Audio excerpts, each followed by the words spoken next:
Hello and welcome to episode 75 of the Talk Nintendo podcast. I'm one of your hosts, Casey Gibson, and joining me this fine evening, as always, the one, the only, Mr. Perry Burkham. Woo-wee! What's up, Case? Not too much. How are you doing? How you doing?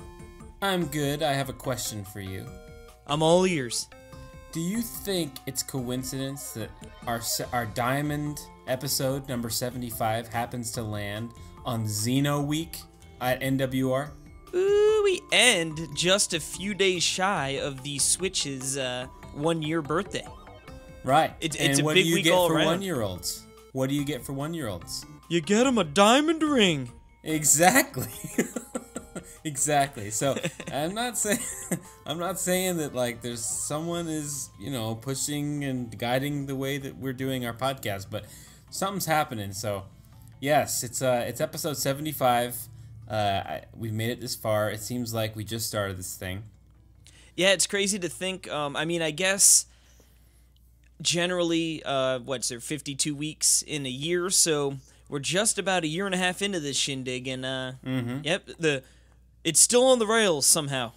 Yes, so today we're going to talk about a bunch of games. No, too many games. We've been playing, a bunch of games. We're going to talk in the eShop Roundup 34 games that came out because we missed last week's, but we're going to catch up, and it's going to be lightning round. Oh, it's going to be the most lightning round of all time. Right. And we have a I don't know if I'd say a hearty. I'd say it's a pretty light week because if you take that one news piece out, it shrinks it up quite a bit. But I mean, there's some interesting tidbits in there. I think. So a solid. Let's say a solid news block. And then we're gonna end with the show topic today, which is the Happy Switch birthday, 1 year. Yep, we got the streamers. We're gonna give the ice cream Switch cake a diamond ring. Don't worry though, the ice cream cake. Ooh, geez, the ice cream cake does have those little crunchies in there. The ever important. Did you say what little crunchies? No, I said the little crunchies. Whew, you almost gave me a heart attack, man. No. Heck yeah. Because ice cream cake's so good. I'll fill you in. I had some ice cream cake this weekend, and there were no crunchies in there, man. Zero. No, I almost threw the cake right on the floor. Oh, I almost threw it right on the floor. Our next Splatfest. Yeah, crunchy. No crunchies. Well, it'll be much like the very first Splatfest where it was 85% the one team. Yeah. Because what monster doesn't want those crunchies in there, Yeah. I gotta say, I'm not one of those guys that thinks that ice cream cake is the best cake. Oh, yeah, me either. Because I love cake and I love ice cream cake, but it's like, let's not over-exaggerate here. It's not the best. Yeah, no, see, it's not the best cake.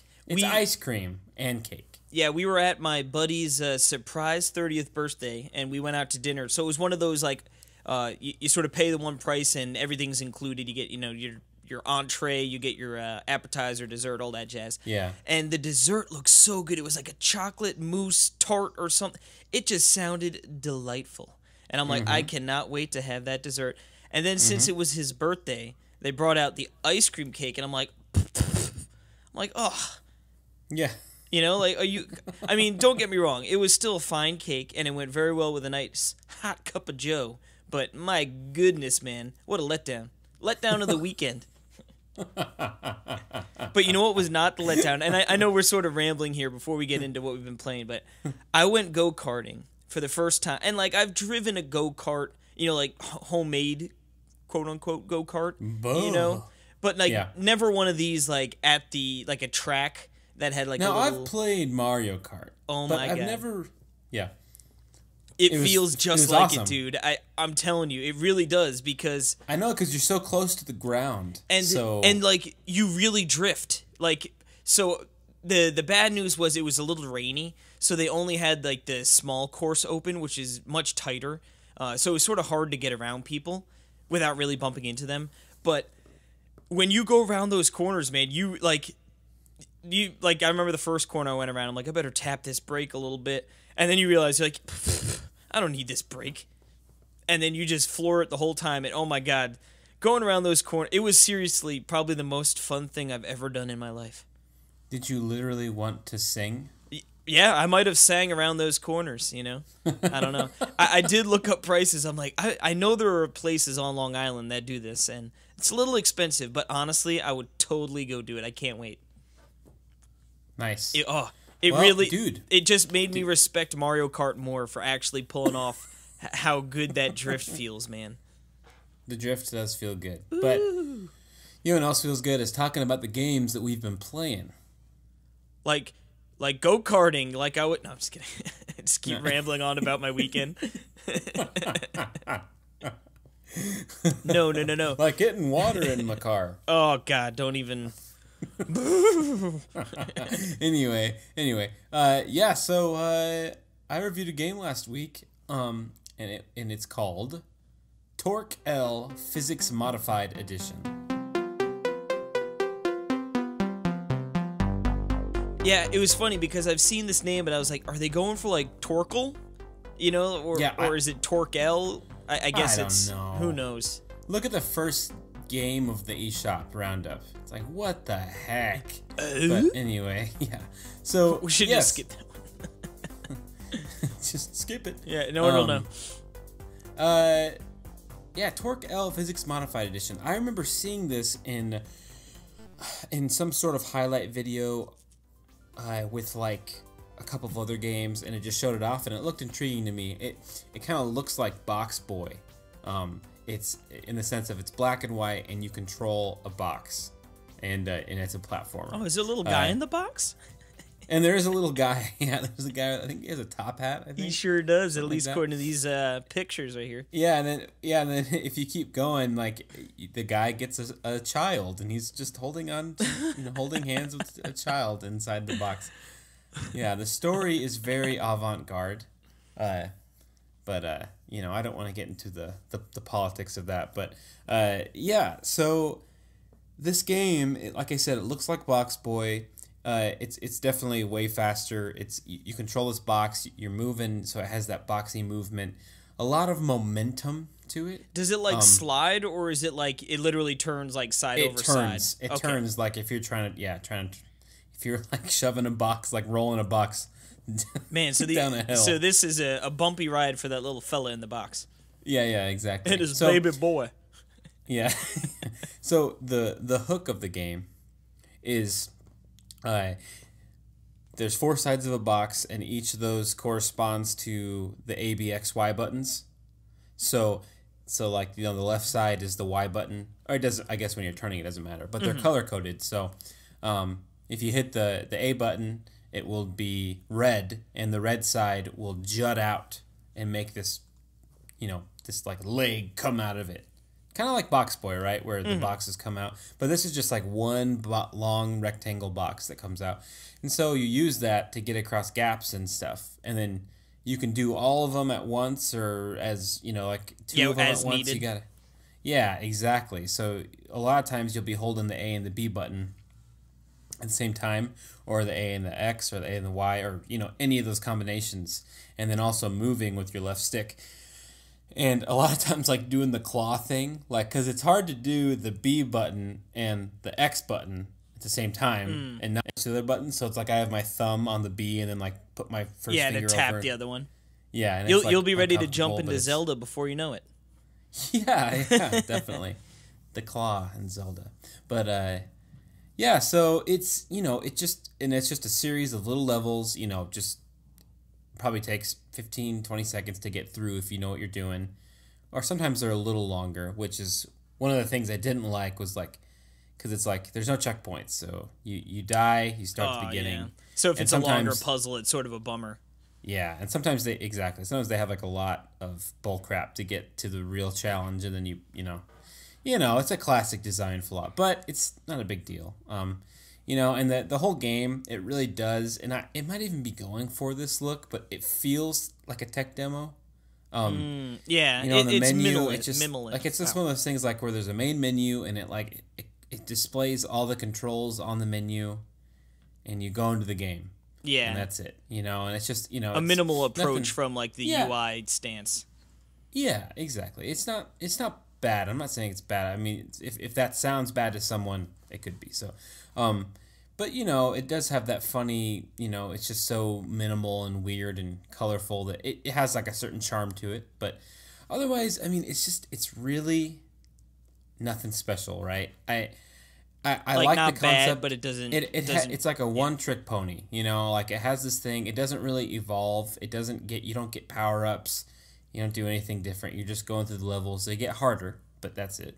So they don't add any new elements like a Box Boy, where each world sort of revolves around a gimmick. So this is very much just X amount of puzzles for so whoever. Good. Box Boy is like so. I love Box Boy.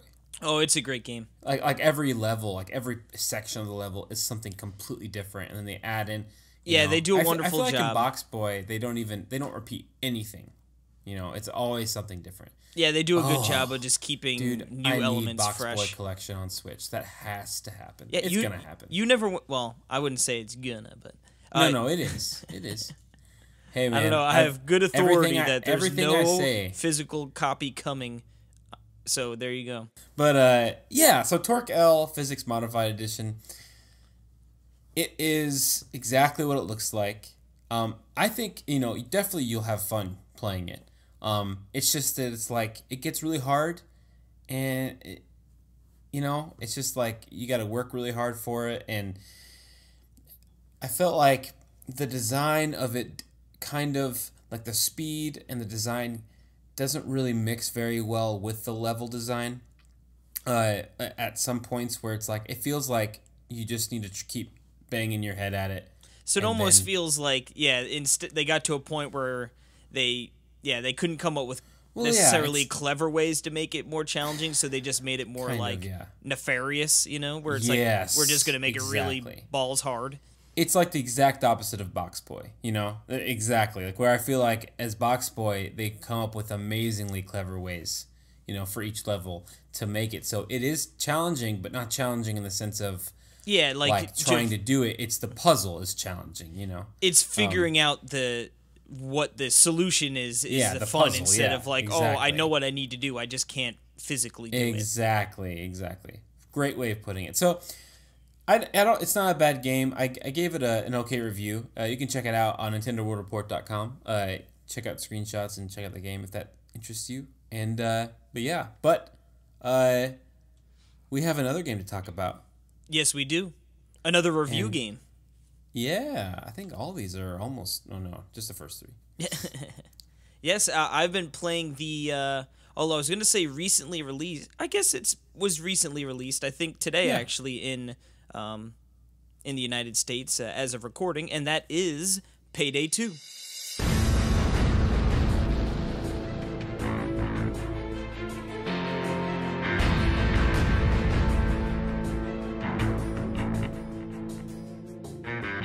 Yes, and I've been playing it too because the fine folks at Starbreeze Studios sent us a code, and Casey reviewed it for the site, so we actually got to play together. Yes, we did, and I think we should touch on that at the end, and let me start talking a little bit about exactly what Payday 2 is. Now, yes, because I still don't really know. Now, many people probably have an idea of what this game is. At least it's been out for a number of years now.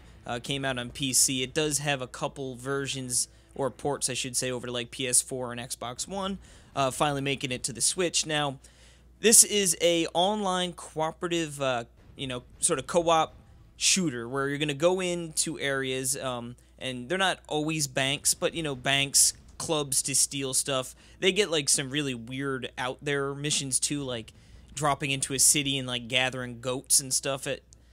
It's definitely, I don't think trying to take itself too seriously most of the time, but generally speaking, you'll pick a mission and you'll go into it, and you start off in casing mode, which sort of gives you the opportunity to walk around the area without, alarming anyone or setting off any cues that you might be, just about to rob this place dry of all their money. So you get to do that, and now it lets you sort of, okay, there's a back door over here, I could go into the window over here, and you could just sort of formulate your plan. Then when you are ready to go, you throw on your mask. That sort of engages everything, and then now you're on high alert high alert. So, you know, you could sort of sneak around still. And generally, the missions, you try to start off stealthy, try to break in, try and, you know, get to the objective without being noticed. But honestly, like, I don't think I was ever able to successfully pull off, like, a complete stealth heist, you know? Right. It always sort of just, like, devolves back into just like Infinite crazy SWAT team. Exactly, yeah. Like, oh, there's 80 more cops jumping in from the ceiling. Shoot them. Yeah. It's literally, yeah, pretty much turns into just like a just run and gun game. Now, there's a few problems with this that are really glaring, and I guess I'll start with no communication. So when you're online, and the online works well. You know, when I was in games with people, it was never really laggy at all. It does, like sending invites and stuff. Everything went really well. Yeah, there is a strange little, like, when you have a random person joining like an already in progress game.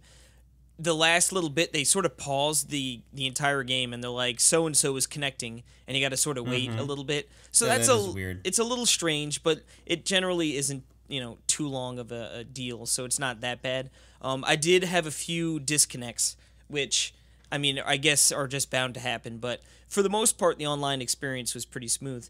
But there's no communication, so that's really sort of puts a damper on a lot of things, especially when you start getting into the more difficult heists. You know, the early heists are like, hey, you're going to go into that bank, you're going to bust open the safe, you're going to steal as much gold as you can or more money, whatever, throw it into the van, and then you leave, you know? So it's generally, you don't really... Except for when people don't know what they're doing and you're waiting for 5 minutes. Yeah, that's annoying. What's his face to come to the van? Charlie. It'd be nice to just, and that was one of my things, or one of my suggestions or thoughts were like, if they just sort of implemented even very simple commands, sort of like Splatoon 2, where it's literally like, hey, grab the money. Get over here. Yeah, come to the van. Stop that. Yeah, like, cover me and get the drill, you know? It would it would have gone a long way. But unfortunately, those are not the case, and that just makes those really difficult missions that sort of really rely on cooperative and just sort of careful planning.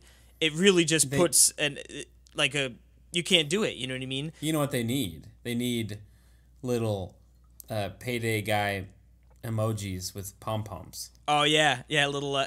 That'd be awesome. Yeah, good job.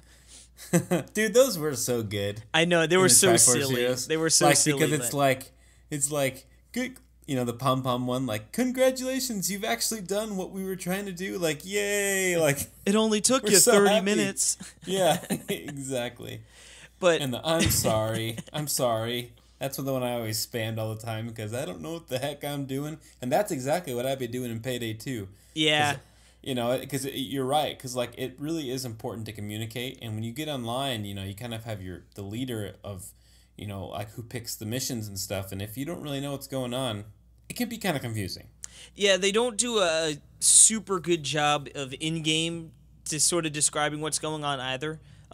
So it's best to sort of read that briefing beforehand to sort of get an idea. They do give you little things like, hey, reminder, we need to get into the safe, but like, it's just with all like the, you know, cop frenzy killing going on outside, it sort of gets distracting sometimes to really know exactly where to go, especially if the map's a little bit bigger.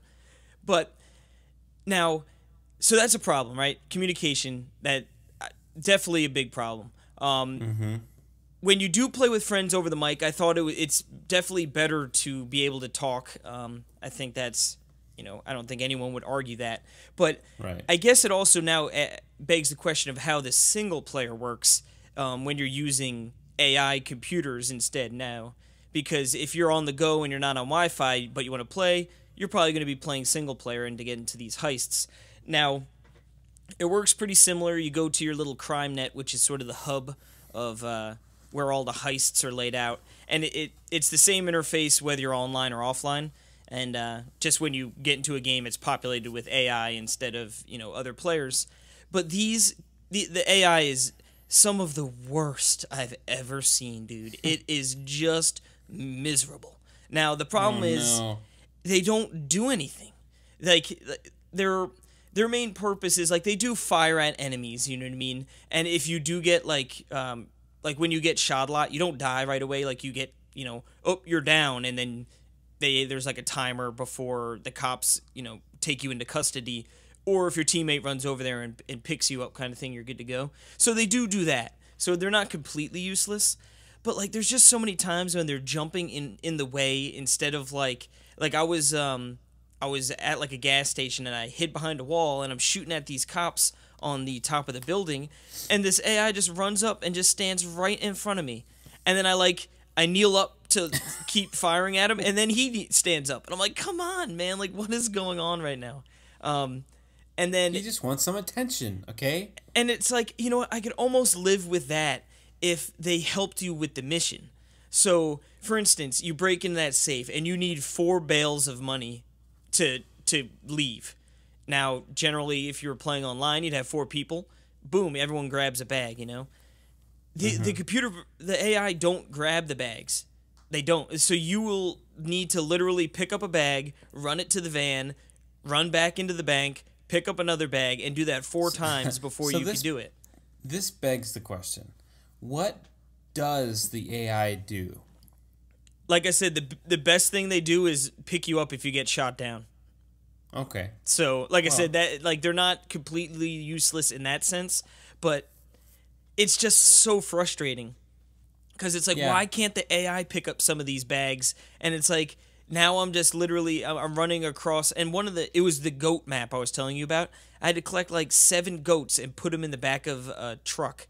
And this map was huge. There were cops everywhere, and my freaking teammates they're not picking up any goats. So it's like literally me running around like all corners of the map to pick up these goats. And it's like, it's like I just wish the computer would help me a little bit. Right. But so the AI is bad. It's really bad. No. Horrible. So the AI is horrible. Now, I know we sort of ragged on a little bit here. I'm going to talk about the good things Payday does. Now, there's a ton of customization. Customability? Yes, customization. Sure. There is so you pick your character, and there's like a million different masks in the game. Those don't alter your like any stats or anything. But like just purely cosmetic. So they offer like a really wide range of that, which is nice. But getting into the customization, the chef hat. Yeah, the chef hat. You could buy, there's a ton of different guns, and all the guns have pieces that you can modify, and they each, if you put it like a modification on a scope, it's like, yeah, your accuracy is definitely going to be better, it'll be more stable of a shot, but it's going to be more difficult to conceal. So it sort of plays into your play style. If you're going for a more stealth approach, you're going to sort of want to outfit yourself with a gun that's going to be better concealed, like you're not going to want to run in there with like a huge machine gun that's, your concealment level's not well. And it's fun to play around with those different things and, putting on, more damage off your shots or more accuracy or whatever. And then you can get into some other skill trees, which are really fun as you level up. You can go in and there's a whole bunch of them, and like they each specialize in different things. Like one of them, I believe, focuses on like the healing. So like when you drop a health pack, you can upgrade it to get more stronger health packs and different abilities to offset with that. The one I used a lot was I think it was like the tactical tree or whatever, and like I actually got drones I could set down and they would do a ton of damage. So it was really nice, especially when you're playing single player where the computers those all the time. Where the computers really don't do a very good job. You could set up the like drone in the doorway, so it's like, all right, at least I know that area is sort of covered because my drone's going to take care of that, So it was fun to play around with those. And there's also like perk decks, which you could pick and choose from, and they give you more perks and abilities and stuff. So there's definitely a bunch of customization. And if you have like a dedicated team of 4 people, which I know is a little difficult to do, but if you do that, and I believe there's actually a Discord for Payday 2 on the Switch that you can check out if you want to find other groups to join in. Oh, that's cool. That's a great idea. But, you could all sort of work together and be like, all right, this is how we sort of want to configure our team. We want someone who wants to focus on having the better ammo drops, one person to focus on the better healing area, you know what I mean? So I could see how this game could be an absolute boatload of fun if like you have a couple dedicated people and you really want to go through all the super difficult missions, you know. But playing from it as just randomly online with other players there's still definitely fun to be had.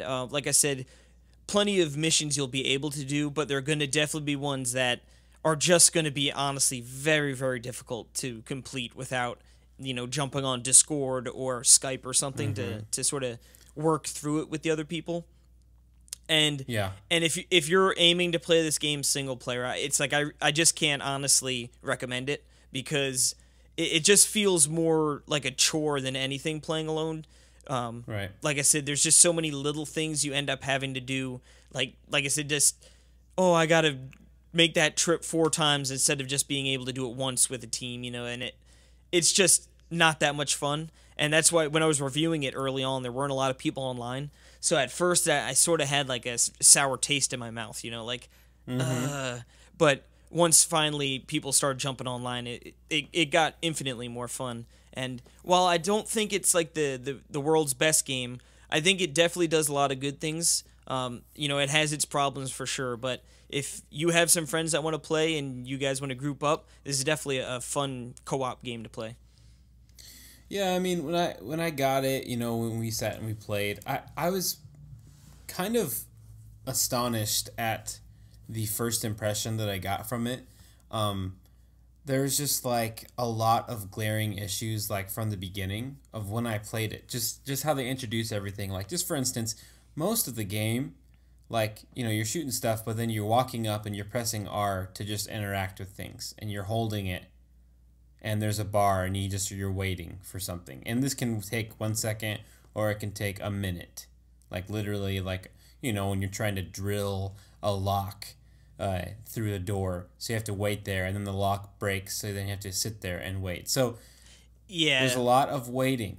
Now, the funny thing is, like, you know, your very first tutorial, you go up and and you have to cut open a fence to get through, and it's like, it tells you to do that, and I walk up and I'm hitting R, and it's like, what in the heck? Like, I just saw the prompt, where is it? And I'm standing there, and it's like, I don't know where. And then so I back up and I go back, and oh, okay, I was too close to it to do the prompt, so I have to back up a little bit. But if I get too far, then it goes away. So it's like, you have to sit in a very narrow area to hit these prompts. And that happened to me all the time. And of course, I haven't played a lot. I mean, obviously, over time, I'm going to know exactly where that sweet spot is. But I mean, at first, it's just kind of like, this doesn't feel right. Like, it's weird. And then, you know, we're playing through, like, the tutorials. It's very much stealth. And actually, it's, you know, if you get caught, then it's over. Playing online, you know, obviously, it was mostly just gunfire the entire time. And, you know, I really do want to play some hard missions, because the missions we played, I didn't feel any sort of challenge from anything, and it was really weird, because it's just like, I'm trying to think, what are you supposed to do in this game? And it's very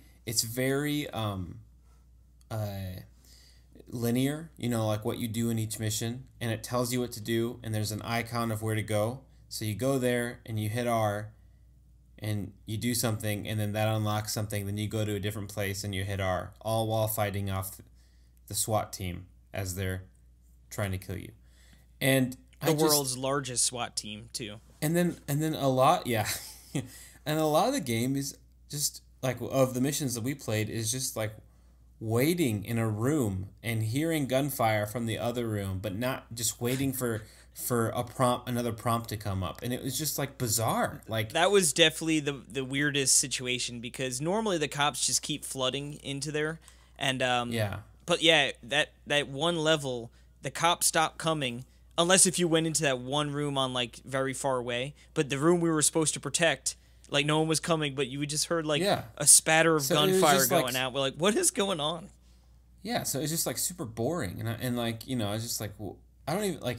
Am I doing it? And then you are because there's a guy like working on stuff, and there's like a bar, like you're waiting for it to get done. But seriously, the game is like waiting, and then shooting, and I know that there must be a reason for this design, and I think that I'm hoping it'll be better in the later levels. I know, But well, some of the later levels, I know, the one mission, I only think it's like a 2 or 3 skull, but you need to like break into like a car dealership, and like you got to sneak in, you got to find the manager, and like your radio guy will be like, he's the guy in the black suit, he's balding, and he's got this and that, so you sort of got to find him, and like so that adds a little bit of more like, okay, it's not necessarily just like, hey, go to this point. It's like, hey, find this guy. So you're sort of right. adventuring around.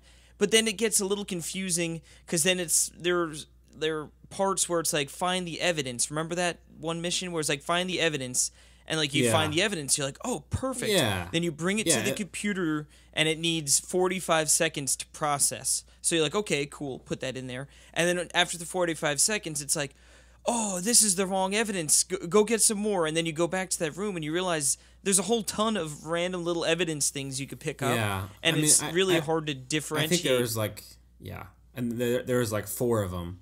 I'm pretty sure it's 4 different ones throughout the whole room. Yeah. And so you each get one, and then you just kind of taking, who's going to go first, who's going to get there first. And then. But then it's like, but it's just annoying. Like, I wish it would have been like, oh, you put this in like 2 seconds. Oh, this isn't the one. Go back. Instead of making you wait nearly a minute to be like, actually, no, just kidding. So then, like you said, all of a sudden you go through 4 of those, and of course, as it normally is, the last one's right, So it's like I just wasted nearly 4 minutes just waiting for this thing to analyze.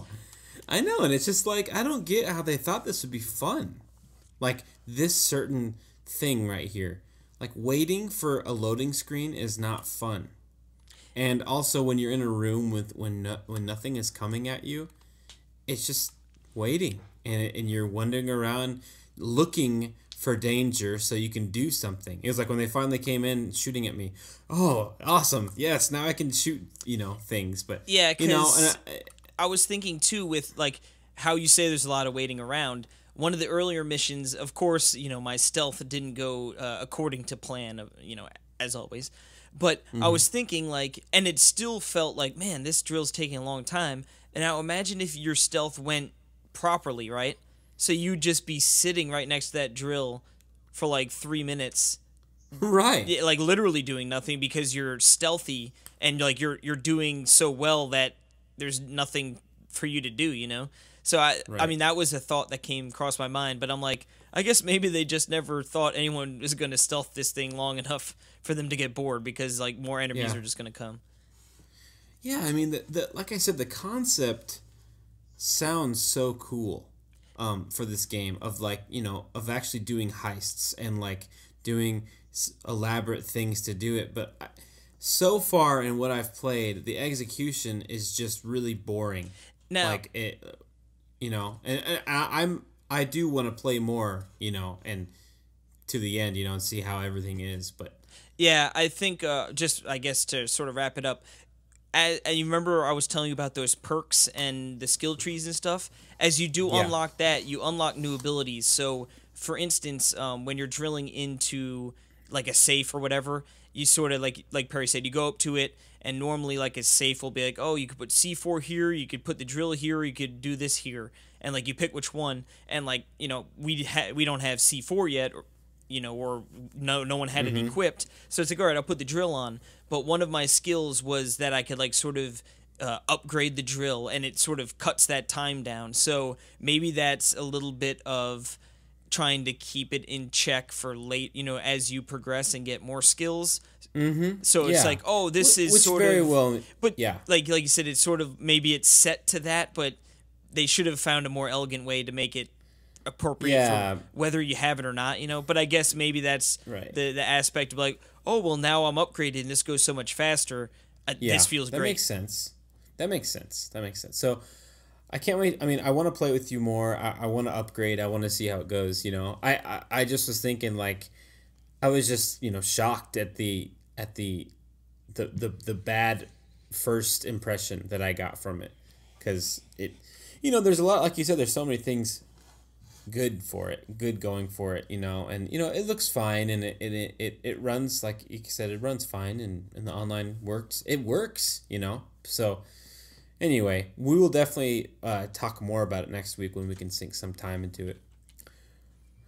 But if you don't mind, I can go on to the next little game. Yeah, it's another little game you've been reviewing, haven't you? Yep, and that is called Little Triangle.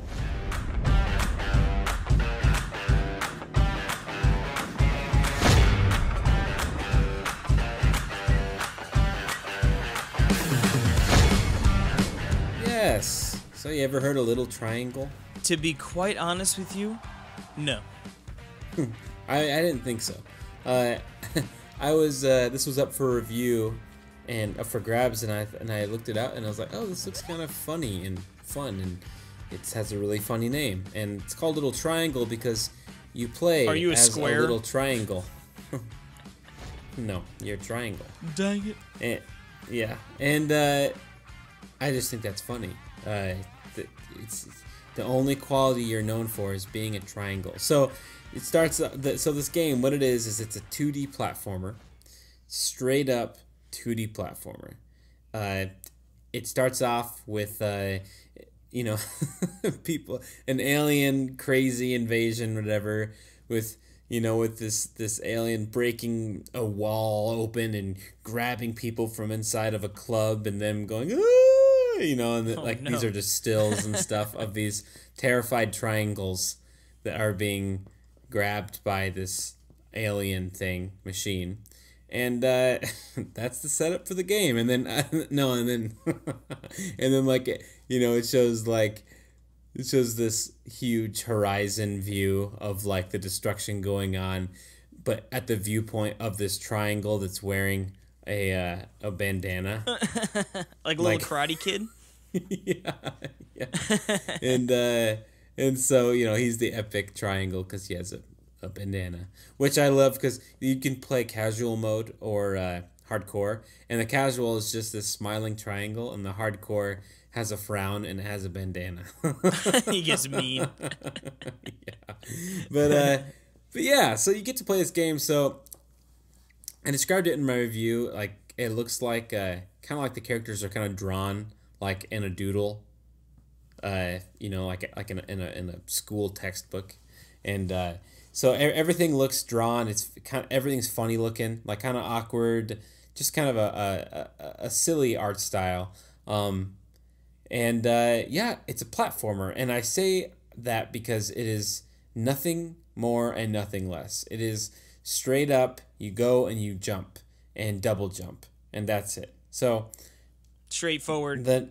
I like it. Yeah, no, exactly. Like I like that, like, tried and true. You know what I mean? Good old Mario, right? Old true and tried. It's not even Super Mario Bros. Because there's no upgrades or anything. But But it does have the double jump, which I'm such a big fan of the double jump. You're a sucker for a good double J. I am. Like when you unlock a double jump in a game. Oh man, it changes everything. It really does. Yes, it does, and it feels so good. But you get this right off the bat.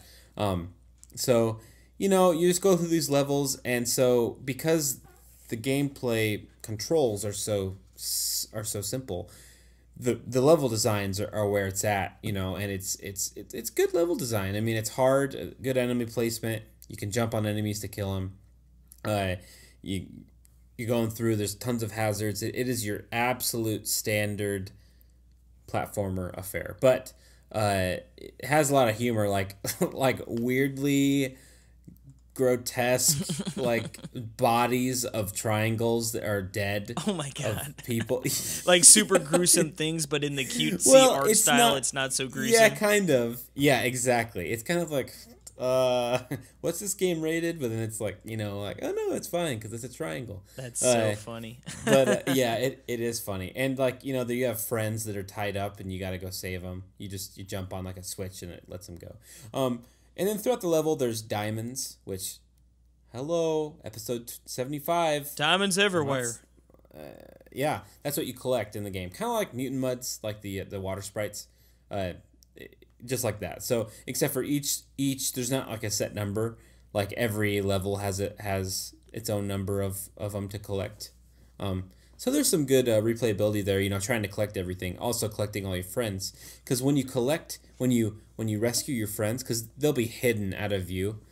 You know, it's like going behind you can actually go behind that wall. You know, the classic bait and switch. The old got him. The old got him. There you go. Where once you rescue your friend, you can actually palette swap. You can play as that friend that you rescued, and so outside of the main game, there's this house. I think it's called House, and you pick it and you go in, and it's just this gigantic place with all the people you've rescued, and the ones you haven't, like black silhouettes, and you can go up and switch to whoever you want, and a lot of them are really funny. That's cool. They're not all triangles, you know. They're all different things. There's like this potato guy, and something really cool I found in the options is you can hit random, and every like level you'll be a random one. Oh, I like that. That's a cool idea. I love that. Yeah, I love that idea. So that's what I was rocking. So yeah, and you know there's bosses that you know that you're exactly what you think. You know, dodge stuff and hit things. It's just as plain as you could possibly think. But here's the thing. It controls great. It feels great to play. It doesn't feel bad. You know, they nailed the control. It has a nice momentum, a nice or maybe not momentum, I just mean like it's a nice speed of it. And you know, it feels good. So it's just a solid platformer, and that's you know what? Basically what it is. I was going to say that's the thing. It's like if you decide to go that simple route, you just got to pull off the controls, and if it does that, you know, it might not be groundbreaking, but it sounds like a very nice experience. Exactly. It's a good platformer, nothing more, nothing less. It's a little funny. I mean, I'd say the characterization is funny. I think there's like signs that, like for the epicness, like you'll see like just signs behind you that say "Fight for Dignity." And, you know, just funny, silly things. Yeah, that is funny. Yeah, that give you little chuckles, you know. Yeah, and I need to mention also there's also a great multiplayer component to the game, which I think might be the game changer actually for people, you know, thinking about it. It's because you can play co-op.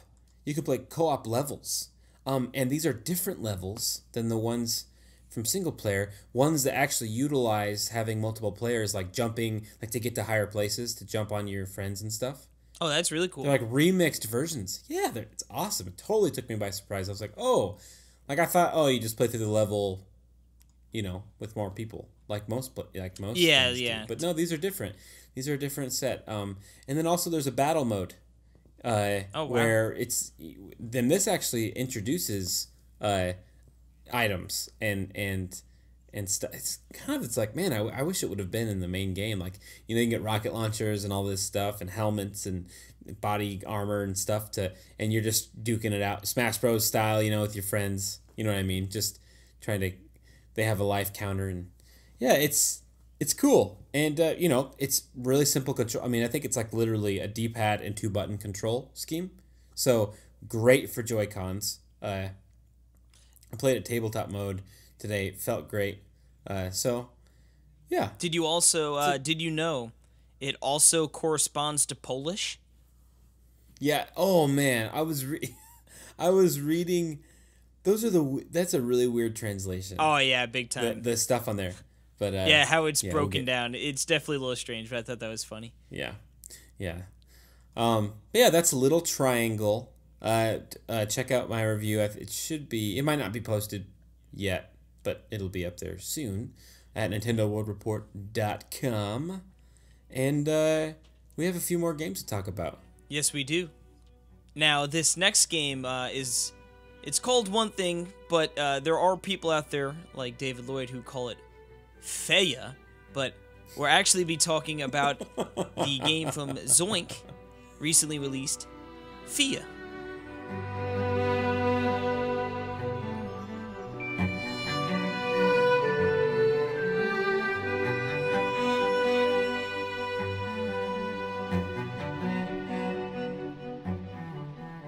spelt F-E for anyone who doesn't know what I'm talking about. Now, this game, You said it correctly, Case. yes, unlike that Jimmy. Now, Yep. in the video review. Poor guy. Too funny. Anyway. You know what I mean? If he'd messed it up in like a podcast discussion, you know, it's like whatever, but like people are going to be looking back at that review forever. No, but hold on. I've heard every single. Oh, I know. I haven't heard anyone pronounce it correctly. No, I would never. Those are the people guessed. on MVC say Faye. Yeah. You know, I probably like, would have, like, had I not known the true pronunciation, I probably would have said, like, yeah, Faye or Fee. Yeah. Probably Fee. I think I would have went Fee. Yeah. But, yeah, Fia. I gotta say, Case, this is kind of a pet peeve of mine, is when you can't pronounce, not you, but in general. The game, like, the name of the game. I know anything, that is big like time. bands and movies and everything. Yeah, anyway. Yeah, it's bad when people don't know your brand kind of thing. Mm-hmm. But, yeah. anyway, moving into what this game is, it's sort of confusing but really awesome. So you sort of drop in there and they give you not too much direction. You know, they sort of introduce a few things along the way. But the first thing that's going to jump off to you is just how amazingly beautiful this game is. Lots of really beautiful, vibrant colors. They sort of have that like polygon look to them a little bit, you know, like the ground and like the like the love trees. It. They have this simple, like, it's hard to explain, like kind of like the world from the chef world, the luncheon kingdom. Oh yes, yeah. How everything sort of has like it's very shapely. A low polygon look, but like with really cool lighting effects and stylized, yeah. Yeah, and very stylized, yeah. And yeah, the trees are like that too. Yeah, nothing's like a nice smooth kind of thing going on, but it's just got so much color to it. Lots of like really purples and fuchsias all mixing together, but then you get to different areas where, you know, they just shift the color to green and lots of different greens and limes and stuff.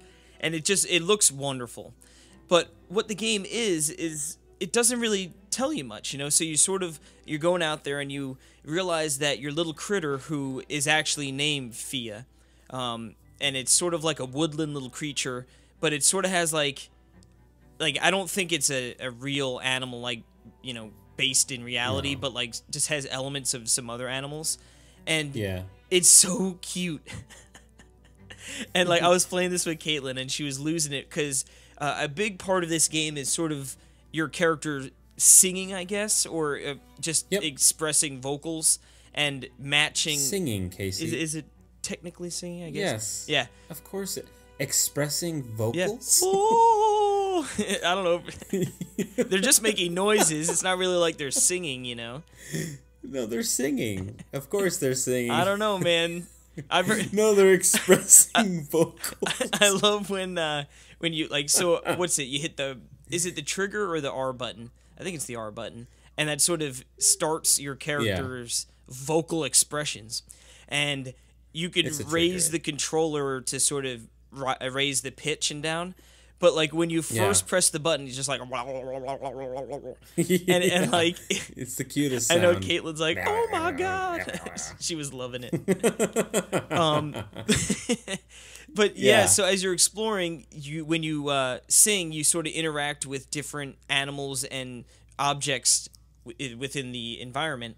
And when you sort of sing to another animal, they'll start singing back to you, and then it'll be like, okay, you need to match the frequency or pitch that the other animal's on, and then you sort of connect, and then they help you out, or sometimes they just follow you.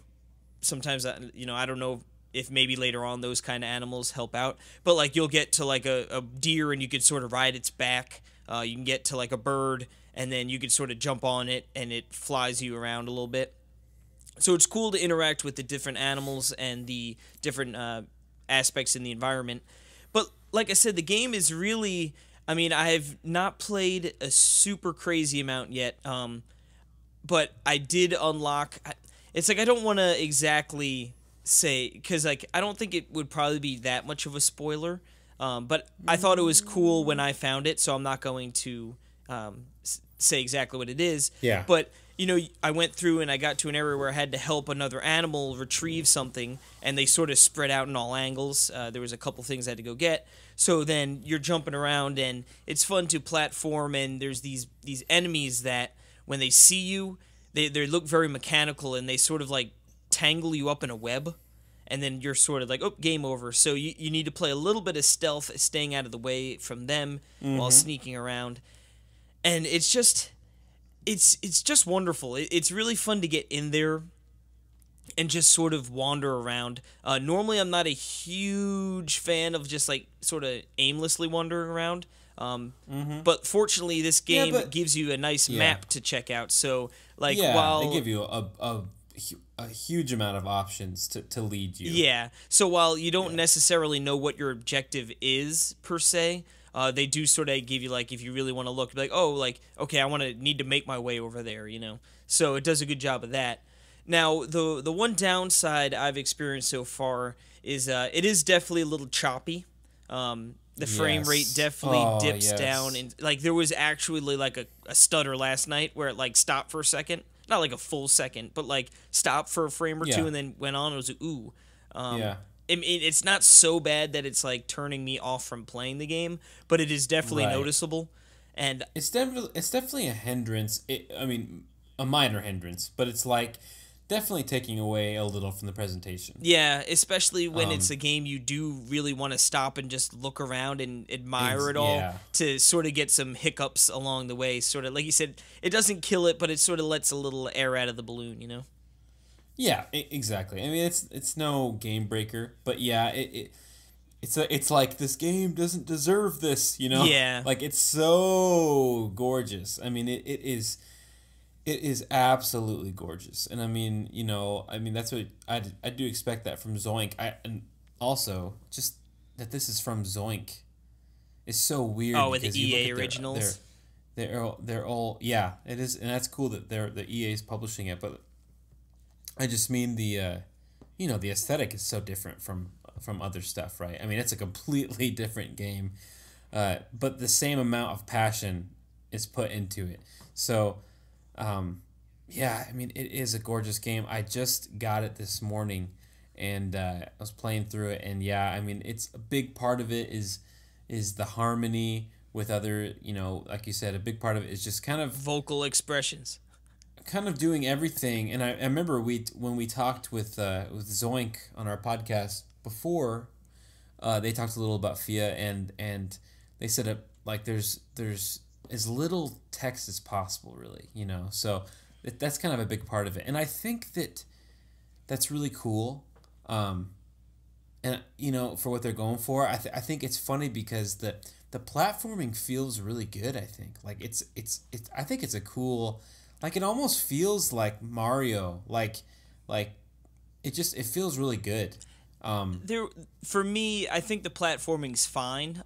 There was one spot last night I was climbing something very vertical, and like the camera got a little finicky with like trying to jump from the one thing, and I ended up falling a little bit. I mean, it wasn't like so bad that like, oh, I lost 10 minutes of progress. I just had to sort of scale back up to where I was, but. Right. That was, I mean, to me, I think, like, the selling point would just be the world and exploring, and seeing all these crazy things. I think the platforming works. I do love being able to climb the tree like that. So when you jump into a tree, you just sort of keep pressing the jump button, and he sort of shimmy shakes his way really quick up the tree to the top. And then you almost, feels great. Yeah, you almost do that Mario handstand on the top of the tree. And you could like sort of launch to which direction you want to go. Yeah, I love that. I love how that's just totally an ode to Mario, right? I mean, like, oh yeah, big time. They don't do a handstand, but I mean they sit it's on that top, same kind of feel. And you can use that to jump. Yeah, totally. So, but we'll be talking more about FIA because. Why is that? And possibly at the end of this episode, maybe, I don't know. We'll see how the timing works out. But we're having an interview with them. David Lloyd, our Swedish correspondent, is coming on. Yeah, some say David Lloyd's actually my alter ego. Yeah, yep. well, he actually reviewed the game for Nintendo World Report, and we're gonna talk with some people, and it's gonna be awesome. We'll leave the introductions for that, but yes, I'm really excited for that. But I do love the game, and we have one more game to talk about, I think, unless this is some sort of No, this is not a joke. This seems like a joke because I distinctly remember asking you last episode if you're interested in this game, and you told me flat up no. Well, because I'm not. All right, and what is the game? Well, that is a good old-fashioned... It's been a hot minute since we have some Nintendo up in this piece. Nintendo. But we've got it now with the old Crash Bandicoot Sane Trilogy.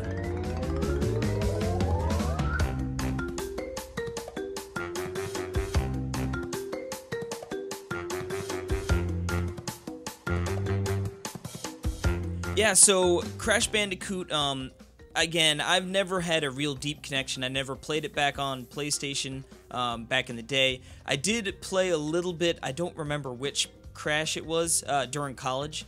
The girls across the hall, I think I might have mentioned that last week too, so I played a little there. But my girlfriend is a big fan. Back in the day, she played plenty of Crash Bandicoot, apparently. And Tekken Tag Team, those are her two games she loves from back in the day, which is such a strange collection of games. But so yeah, Crash Bandicoot, we I got that for her for Christmas. So my sister was playing the PS4, so finally we got it back. It's all hooked up now, so we can play some Crash. And we jumped right into the first one, which I believe is known for being the more difficult game. From what I imagine, from what I gather, I believe Crash 2 is a better game, sort of refined out some of the, the wrinkles from the first game, and that's sort of, I think, regaled as the better of the two. But we started with the first one because that's, the one she played back in the day. So, first and foremost, they made it look really great. The updated graphics look really smooth. Just a really fun, it totally is that just, N64, Zany. PS1 era platformer game, with the colors and the kookiness, and it's surprisingly pretty darn fun. We were playing and we were sort of alternating levels, and she was doing a really great job. Took her a little bit to sort of get back into the swing of things. Obviously, she doesn't game as much, or really, I don't want to say at all, because she does from time to time, but she's not a regular video game player, so it was fun to see her get in there and get frustrated at certain things, but then being able to go back and beat it the next time around, So that was fun. And then, when I jumped in there, it controls pretty well. It's sort of weird. Just, Crash is such a strange game, with the jumping, running straight down or running right back at the screen is sort of weird. But yeah, I don't know. I don't even know what you're doing. I know nothing about this game. All right, so you know how N64 it rolls around. They're bringing Mario to the 3D space. They brought it into a big, huge open area, right? You could just sort of go wherever. Okay. Crash Bandicoot was more 3D space. We'll have him running away from the screen, so you're over his shoulder, or the camera's behind him, and he runs straight, and it's platforming and dodging enemies and jumping onto moving platforms and jumping over gaps and stuff. Mm-hmm. So, a majority of the game is literally, you're watching the screen, you're watching Crash's back, and you're working your way from, south to north on the monitor, Mm-hmm. They do mix it up with some levels that are more 2D, and, sometimes they'll have it... Is it, auto-scaling? I mean, auto, scrolling? It's not auto-scrolling, but it's sort of have you ever play, Maze Runner? No. Well, yeah, Maze Runner's a little weird, too, but, it's just very much, you're running from behind his back, going through, so it's just a little different perspective to sort of platform in, and they play with it. Like I said, they have some instances where the screen, he'll be running at the screen, and then all Indiana Jones, a big rock falls and it's chasing you, and you got to run and jump and make sure not to slow down. But it surprisingly, like I said, I had more fun than I would have imagined with it. I don't know. I mean, I imagine that might be a game we just randomly sort of bust out here and there and play a little bit of. I don't know if we're getting to the later ones, but yeah, I think honestly, if it does come out to the Switch, I feel like it would be a good fit. And it would be a game that like I'd be like, hey Perry, you might actually find this game to be pretty fun. Interesting. Well, that's Crash Bandicoot. That's enough of that Crash business. Enough of that Nintendo. That baloney. Yes. Well, that's a good amount of games. Let's see, was that 5 games? Yeah. And yeah. Let's add 34 to the mix. Yeah. I do want to say next week we will be talking about Joe. I think it's Dever or Dever. Joe Dever. I've never heard that name before. Have you? Oh no. I'm gonna say Joe Dever. Joe Dever's Lone Wolf. Or Dever. Joe Devers. I'd say Devers. Okay, since you would say Devers, I'm gonna say Devers. So next week we will feature Joe Devers' Lone Wolf. I hate you. That's a game. They sent us a code, so I can't wait to play that. And yeah. So just look forward to that. And yeah, let's take a break and come back with the eShop Roundup. Quite possibly the longest one of all time. I think so. And it's bad when we've said that at least 3 or 4 times now. Yep.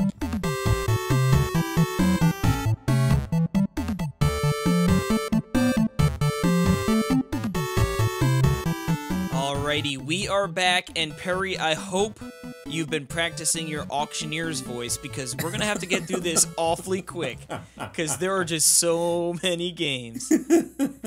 Yes, we are. It's the Switch. It's the eShop Roundup. It's the Lightning Round. What's faster than lightning? Because that's what we got to do. Grease Lightning! Okay, it's the Grease Lightning Round. The eShop Roundup. Yeehaw! Starting off with this first game. I was going to say, we're not going to start off the lightning round too fast because it's going to take us a while to decipher what this game's name is. It's a Wander Jar. Try again or walk away. No spaces on that second word. And looking at the screenshots, I have no idea what it is. Looks kawaii, but is brutally challenging. Try again or walk away. It's a compact RPG with real-time strategy combat. So, looks like a cutesy thing. $9.99. Looks Japanese. Alright, now in the true spirit of the lightning round, let's see if we can bust through these next 5 games lickety-split. Alright? Alright. You think we can do it? I think we can. We're going to alternate. Trick 35 Fateful Enigmas. How much is that? For $19.99. Nope, $9.99. Nope, it's $19.99. Well, then looks like Jimmy made an error on the show notes. I did. Next up, we got TorqueL Physics Modified Edition for $9.99. We already talked about that. Yep. Next up, we have Millie for $4.99. And that looks like a cute little game.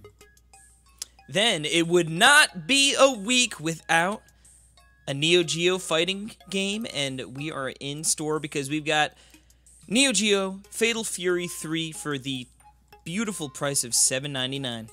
The Lone Wolves are back. And next up, we have Johnny Turbo's Arcade Gate of Doom for $7.99. And I must say that the logo on the start of this game looks like the Cheers logo. The Cheers. I wonder if that's what they were going for. Maybe. Next up, we've got Zeo Drifter from good old Jules over there at a TUI for $9.99. I believe we talked about that. Speaking of logos, Zeo Drifter is my favorite Atui logo. I love it, and I love that game, and it looks so good on the Switch. Anyway. You know what, real quick, that was a fast one. I just realized something really cool about the Switch eShop is when you're searching for games, like the colors of like the text and stuff goes with the game. So I wonder when developers publish their games onto the Switch if they can choose the colors of like the description of like the color of the text and also the proceed to purchase. It looks so cool on Zeo Drifter because it's pink and blue and it fits. It's cool. I just realized that. I'll have to check that out. Yeah. Anyway, next up we have Samurai Aces for Nintendo Switch, which is Casey's favorite thing. It's one of those weird old arcade games that they brought over, and for the hamster price of $7.99. We've got next up here Aqua Kitty UDX, which UDX Ultimate Deluxe Edition, maybe something like that. I'm assuming, yeah. But this is like a side scroller shoot 'em up type thing. Yeah, I feel like I've heard good things about Aqua Kitty. Strange price of $8.99, but looks pretty cool. The slogan underneath it's play co-op or solo. The milk must flow. I don't know what that means, but all right. All right, next up we have... what do we have, Case? Next up we have Pool Billiard for $7.99. Oh. Okay. Wait. Look at this. This is actually kind of cool. This is what we were talking about with the Labo. This is actual, like, Joy-Con using it like a pool cue in, like, motion controls. Oh, yeah, I see that. I wonder how responsive it is. And if it... Very cool. What's that? It looks very $7.99. basic. Yep. But you know what? That's kind of cool. What were we saying with Little Triangle? If it's basic but it works, there's nothing wrong with that. Exactly. Especially if you're bringing some motion controls to the table. That's pretty cool. I would like, if anyone's out there playing that, let us know. Yeah. Next up here, we've got... It's not Denver. Joe Devers, Lone Wolf, for $14.99. Now, this game, I know David Lloyd loved. He loved this game. Yeah, so I know. And maybe we'll have him on next week. I don't know. Talk about it. Who knows? I hope not. Yeah, he is kind of a jerk. No, it looks really cool. I just wish I had time. Yep. Next up, we have Fia for $19.99 from our pals at Zoink. And we don't need to talk about that. Zoink. Yep. Now, next up, we have a double feature here, Bayonetta and Bayonetta 2. Now, you could buy both of them together, right, for $50, I believe. No, I don't think so. Is it? No, it's a full 60, right? Yeah. Yep. You can buy this title if you buy Bayonetta 2, then you can get Bayonetta 1 for $9.99. So it's $60 I see what both. it is. Okay. Yep. Gotcha. Oh, okay, so it's so technically if you were to buy Bayonetta 2 alone it'd be $50. You get Bayonetta 1 for $10, or if you buy Bayonetta 1 alone it's $29.99. Right. Boom. All right. Gotcha. There you go. Good games. Next up, really good games. Great games. Great games. Next up we have you know what would be nice is if we had a pool or billiard game. How about pool? Pool. That's right. And this one looks like a slightly darker version of the same game, but I don't think it features some cool Joy-Con movement. It might not have the Joy-Con movement, but I'm seeing arcade cabinets in the background, a bar, some tables with some condiments on there. So they went above and beyond. What does it say on the... I believe that's the British flag on that table. So. Oh, well, then never mind.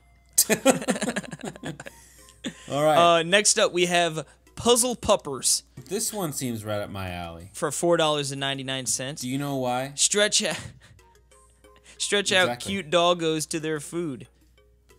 Is it really? Yeah, that's so weird. Look at this. Look at this cute game. You have dogs and you stretch them out over like a puzzle. They're so adorable. Oh, that is so cute. Look at that. I know. I should just get this game just because. $4.99. You'll tell us all about it next week. Giddy up. What's up next? Next up, we have Old Man's Journey for $9.99. I just thought of something really funny. Yeah, look at this game. This game looks gorgeous. Yeah, this is an adventure game, right? I believe. Oh my goodness! Yeah, This game looks so cool. $9.99.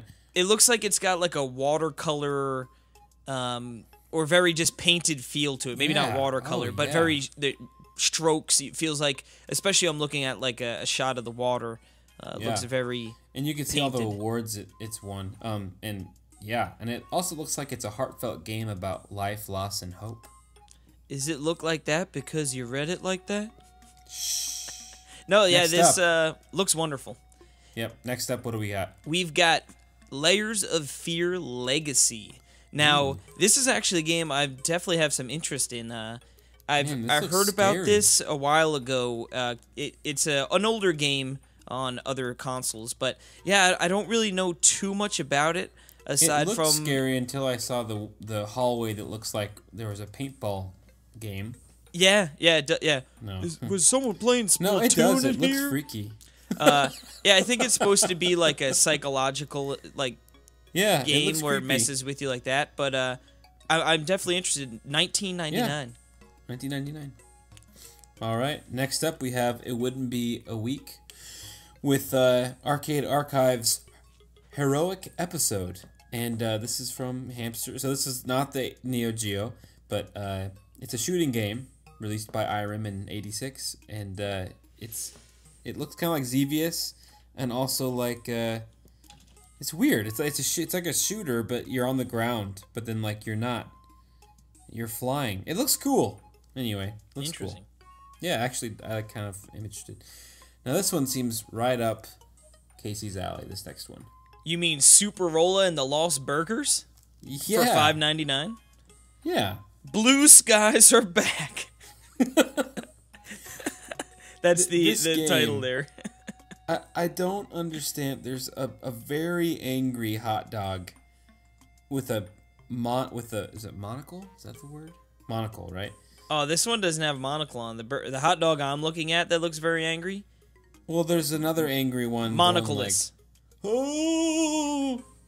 Next to it. Anyway, The one I'm watching, have he's you seen the screenshots of this game? yeah, it doesn't look great. But I don't know. I think don't it looks know. really wacky and weird. Yeah, the enemy designs are all like there's a crab here with a can on its back as its shell, and it definitely looks like a Heineken can, which is weird because Heinekens are usually bottles. But no, I don't know. It looks strange. Who knows? I see there's a whatever that is playing rock paper scissors with a hot dog, a very angry hot dog. Yeah, that's the hot dog I was with his hot dog companions in the crowd. Yeah. Anyway, that's $5.99. It looks funny. But next up, we have Membrane from Perfect Hat, and this game looks psychedelic. Groovy. I like the style of this game. This looks like a 2D platformer, but it's very gritty looking, Yeah, it looks like sandpapery almost. and it got an honorable mention at the Independent Games Festival of 2018. Ooh. So How much is that one clocking in that's for? that's $9.99. Boom. There you go.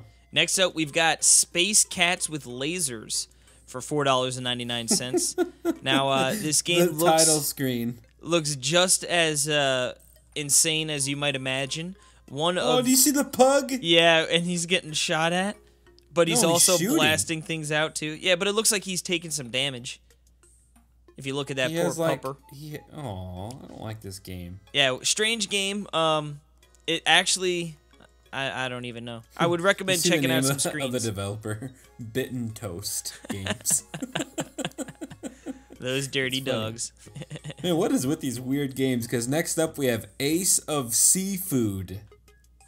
What the heck does that mean? I don't know, but it looks like you're like under the ocean. Every screenshot looks scarier. It looks sort of similar to the game we just talked about, like how it's just like random bullets coming out of animals that might not normally have that. Bluefin tuna number 3 and number 5, and Oh my goodness! Next I up, think James Jones reviewed this on NWR, so I bet he had a riot with that game. So next up, Dragon Sinker for $12.99. Now this looks like a very classic Final Fantasy Dragon Questy kind of inspired RPG. You got your sprites, you got your looks like a medieval setting, your dragons and whatnot, your castles. Looks like could be a cool little RPG. yeah, $12.99 from Kemco. It's a Kemco RPG. We know the drill. Next up, we have another hamster toss because we're getting lucky, and what might be one of the most colorful games I've ever seen, and that is Magical Drop 3 for $7.99. And this is one of those. It's a puzzle game. Match 3, probably, a right? Match 3 puzzle game. I mean, so with lots of big characters and lots of like pastel colors, and I like it. Sounds good to me. All right. Next up here, we've got Hollow for $19.99. Now, this is sort of like a first-person adventure game. I don't know much about it. It looks like you're in some sort of space station, maybe? And it looks like something went horrifically wrong. So maybe it's got a little bit of also like some sort of like escape room type thing. Like the idea, like you wake up and... Oh, is that... Okay, so it's like 999 a little bit, maybe, something in that like sense. that, But a little more adventure-y Anyway. opposed to... Yeah. I mean, I'm not saying that's exactly it, but something where... Nope, something you already weird said going that's on. exactly what it's like, and everyone now is listening to you. It's $19.99. Okay, let's move on. You heard it here first from Perry. You big Jimmy. Next up, we've got Typo Man for $10.39. I'm assuming it's I hope maybe a so. launch discount, maybe. But it doesn't say anything about a discount. Now, I've always been interested in this game. I remember this being one of those at E3 home demos on the Wii U eShop thing, and I didn't get it for some reason, but I've always been interested, and we have a review up on the site, and they gave it a good review, so I am interested in this game, but anywho. Next up, we have Radiation Island.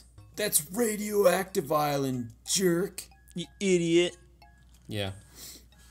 Radiation Island is some... Oh my goodness. There's That a bear. Oh man. What is this game? Is this a... I think I heard that it was first-person a shooter? mobile port. So I heard it because I was looking at it and I'm like, it looks like it could be a little interesting, but I want to say some of the It things does look like it could be interesting. didn't seem like it was all that great of a port. Every single screenshot looks like it's from a different game. Yeah, it really does. It's $9.99. So the first one I think is Quabella's Big Bear Hunter, 2000 maybe 7. Now this next game I'm very interested in, and that is Pac-Man Championship Edition 2. Yes, I Plus. actually was thinking that as well. Yeah, because I've always wanted to have... See, here's the thing. I've never played Pac-Man Championship Edition. I have not either. So I am interested. But this is $19.99. Does this have online? Is there... Because I know there's co-op play. Yeah. I remember, and Neil reviewed it, I believe, for the site, or he was talking about it, and he said one of the big things that stinks is the like when you're offline, you can't upload your score, which is weird. But anyway. Yeah, no, I've always liked Pac-Man, and I've got $20 just sitting on my freaking I tell you what, Switch, just begging to be spent. I can't wait to play some Pac-Man Versus at PAX. Ooh, me either, man. You know what also I cannot wait to play? What's that? Twin Robots Ultimate Edition for $6.49. Now, it looks like I Chibi remember Robo. this game. It does. I remember this game. It came out on Wii U or on 3DS. This has been in the eShop Roundup before. Yeah, it looks definitely reminds me of the Chibi Robo. It does. And that's a good thing in my book. It's a side scroller. Anyway, next up we have The Final Station. This is from Tiny Build. Yeah, this is a really... What kind of game is this we got here? It looks interesting. It's an action RPG shooter platformer, huh? Whew! I wonder if they could jam in a couple more genres in there. Yeah, it looks cool. Cool pixel art. I don't know. I think it looks pretty cool. No, it definitely looks interesting. You travel by train through a dying world. That's never a good thing. Okay. Next up here, we've got Tokitori 2 Plus Nintendo Switch Edition for $9.99. I told you on this podcast that this was coming to Switch. I heard... I just need to say that again. I just want to say, I remember that distinctly. And you were like, Casey, I promise you, Tokitori will never come to the Switch. And I said, man, I don't know. It seems like it could totally fit the billing for a great Nintendo Switch title. And you doubled down. You doubled down, No. and you said, you know what? It's no. If I'm wrong, I'll buy you Pac-Man Championship Edition 2 Plus.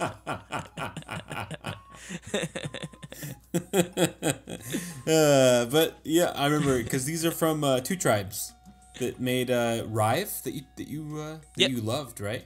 Oh, So, I didn't love it, but it was a very good game. Yes. Rive.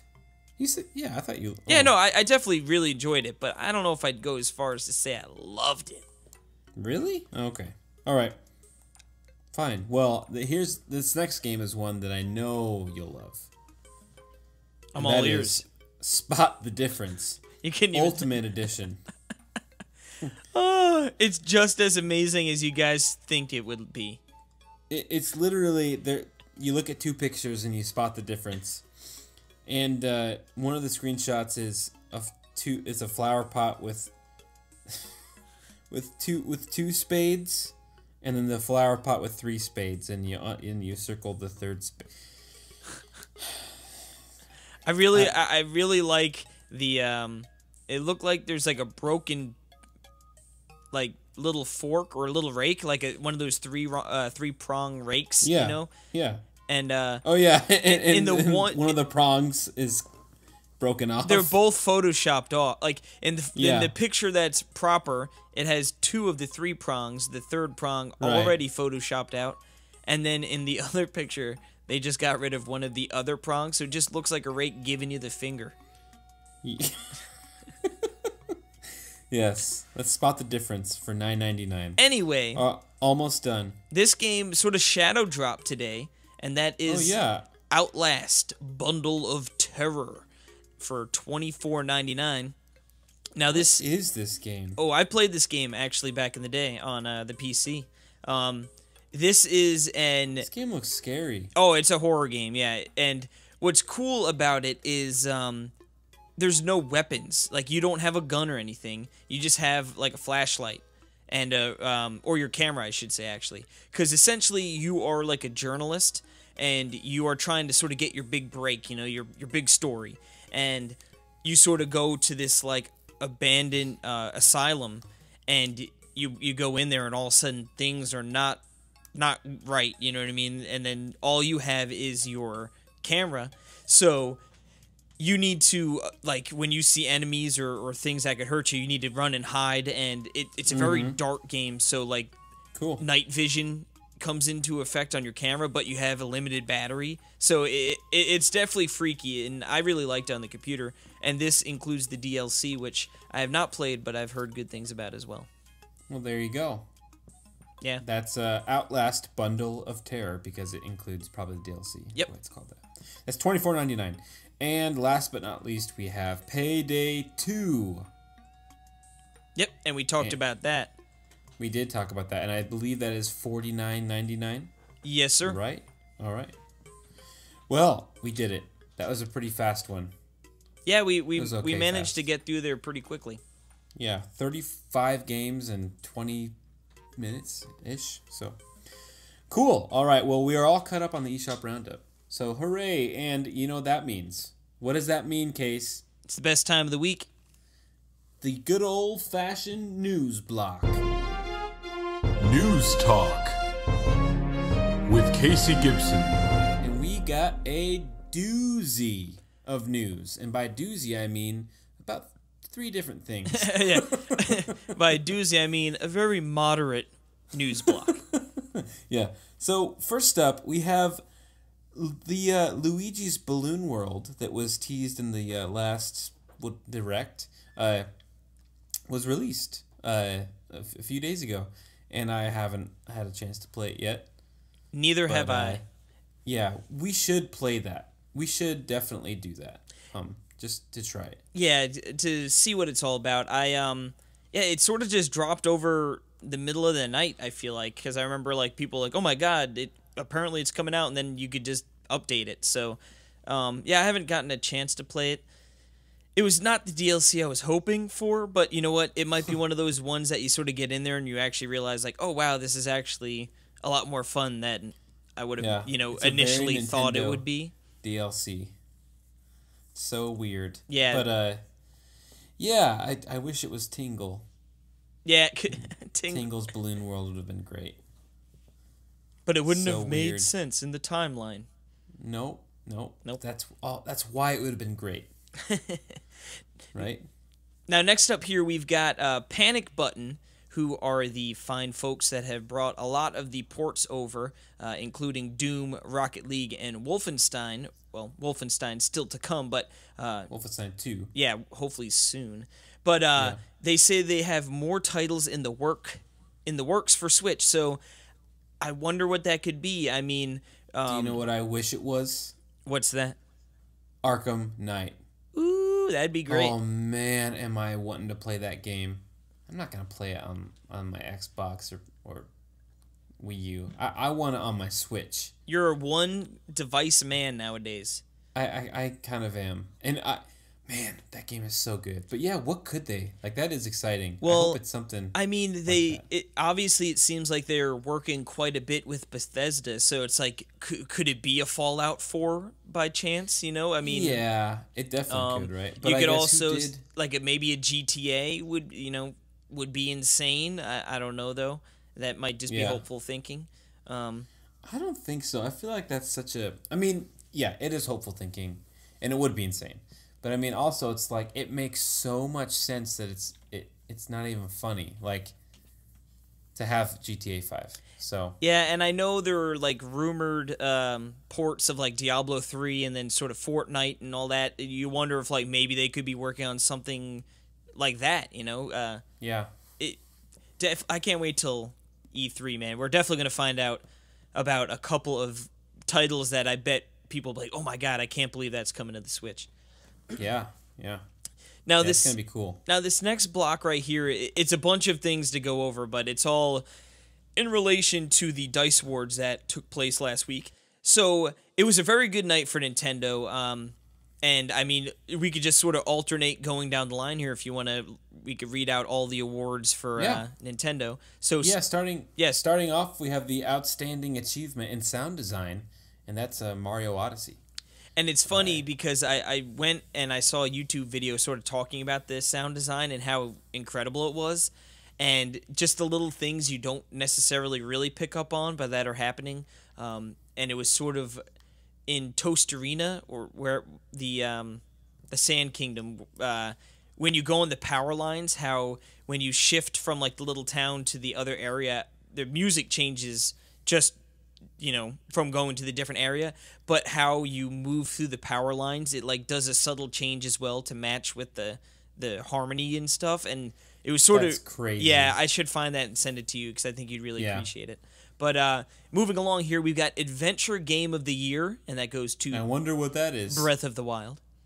Hey, remember our discussion last week about how Zelda is an adventure game? Yep. Boo. I don't recognize the DICE Awards. Why boo? I don't know. I'm kidding. Now, this next one's awesome. Family Game of the Year award. Snipper Clips. Surprising. I thought that would destroy more families than anything else. Oh, man, you're right. No, cut me. No. Dang it. Give me the damn controller. Yeah. This is not... It's when you both have solutions that you're trying to implement at the same time. Oh god, yep. No, I know what to do. Do this. Stop doing that. Yeah, that's awful. Oh, anyway, so frustrating. Racing Game of the Year, probably a surprising pick. Mario Kart 8 Deluxe. I feel like usually the racing is more like the simulation games like Forza, and all those games. But good for Mario Kart. Yeah, I mean that game deserves any good praise it can get. It was top 5 for me. So now this next one, Strategy Simulation Game of the Year, goes to Mario plus Rabbids Battle Kingdom. Woo! Or Kingdom Battle. Which one is it? Kingdom Battle. Kingdom Battle. Yeah. Awesome. I definitely deserve it. I love that game. The DICE Spirit Award or Sprite Award, excuse me. Sprite Award. Which I believe is just sort of, I remember someone explaining it because it's like, well, what exactly does that mean? And I guess it's sort of like a smaller budget project that sort of went above and beyond what you would imagine with such a small team and resource pool, I guess, something to that extent.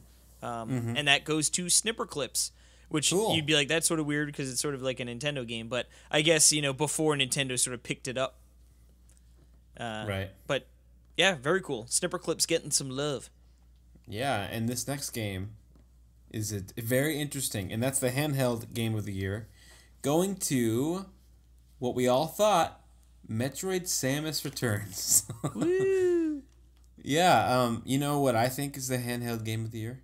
What's that? Zelda Breath of the Wild. Or Splatoon 2. That sounds like a real Jimmy answer. Well, it is.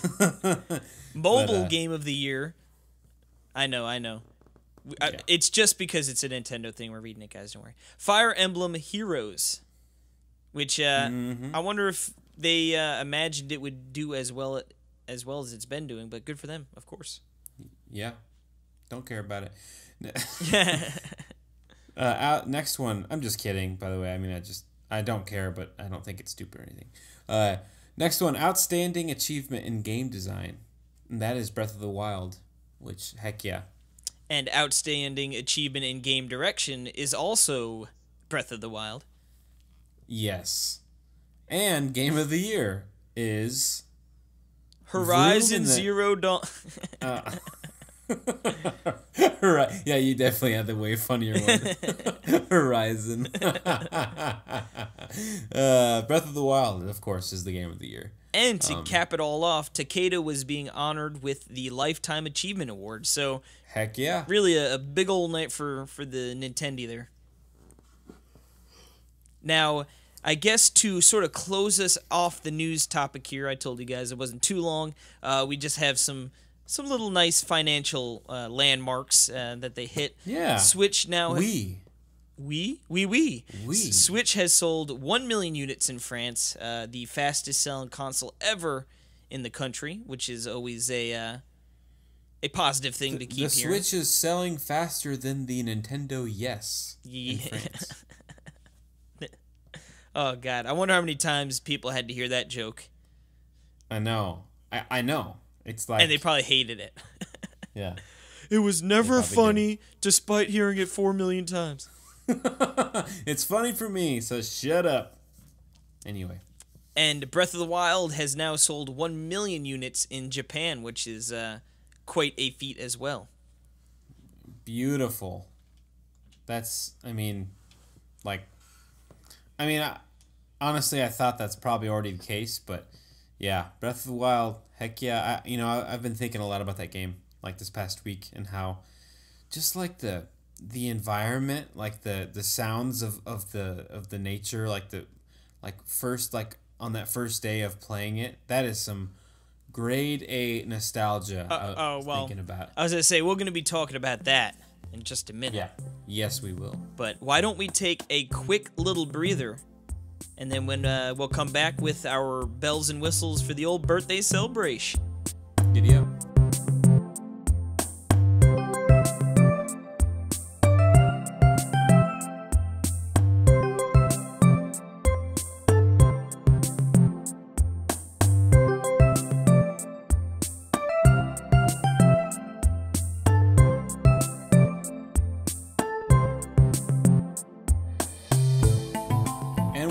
Casey, with our show topic, which is Happy Switch Birthday, number 1. Happy birthday. No, we're not going to Jim.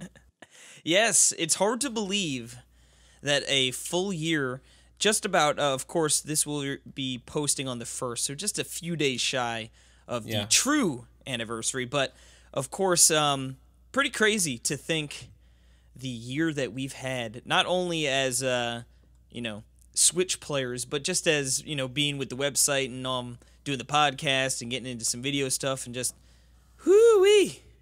It's been very, very incredibly fast. I can't believe it, actually.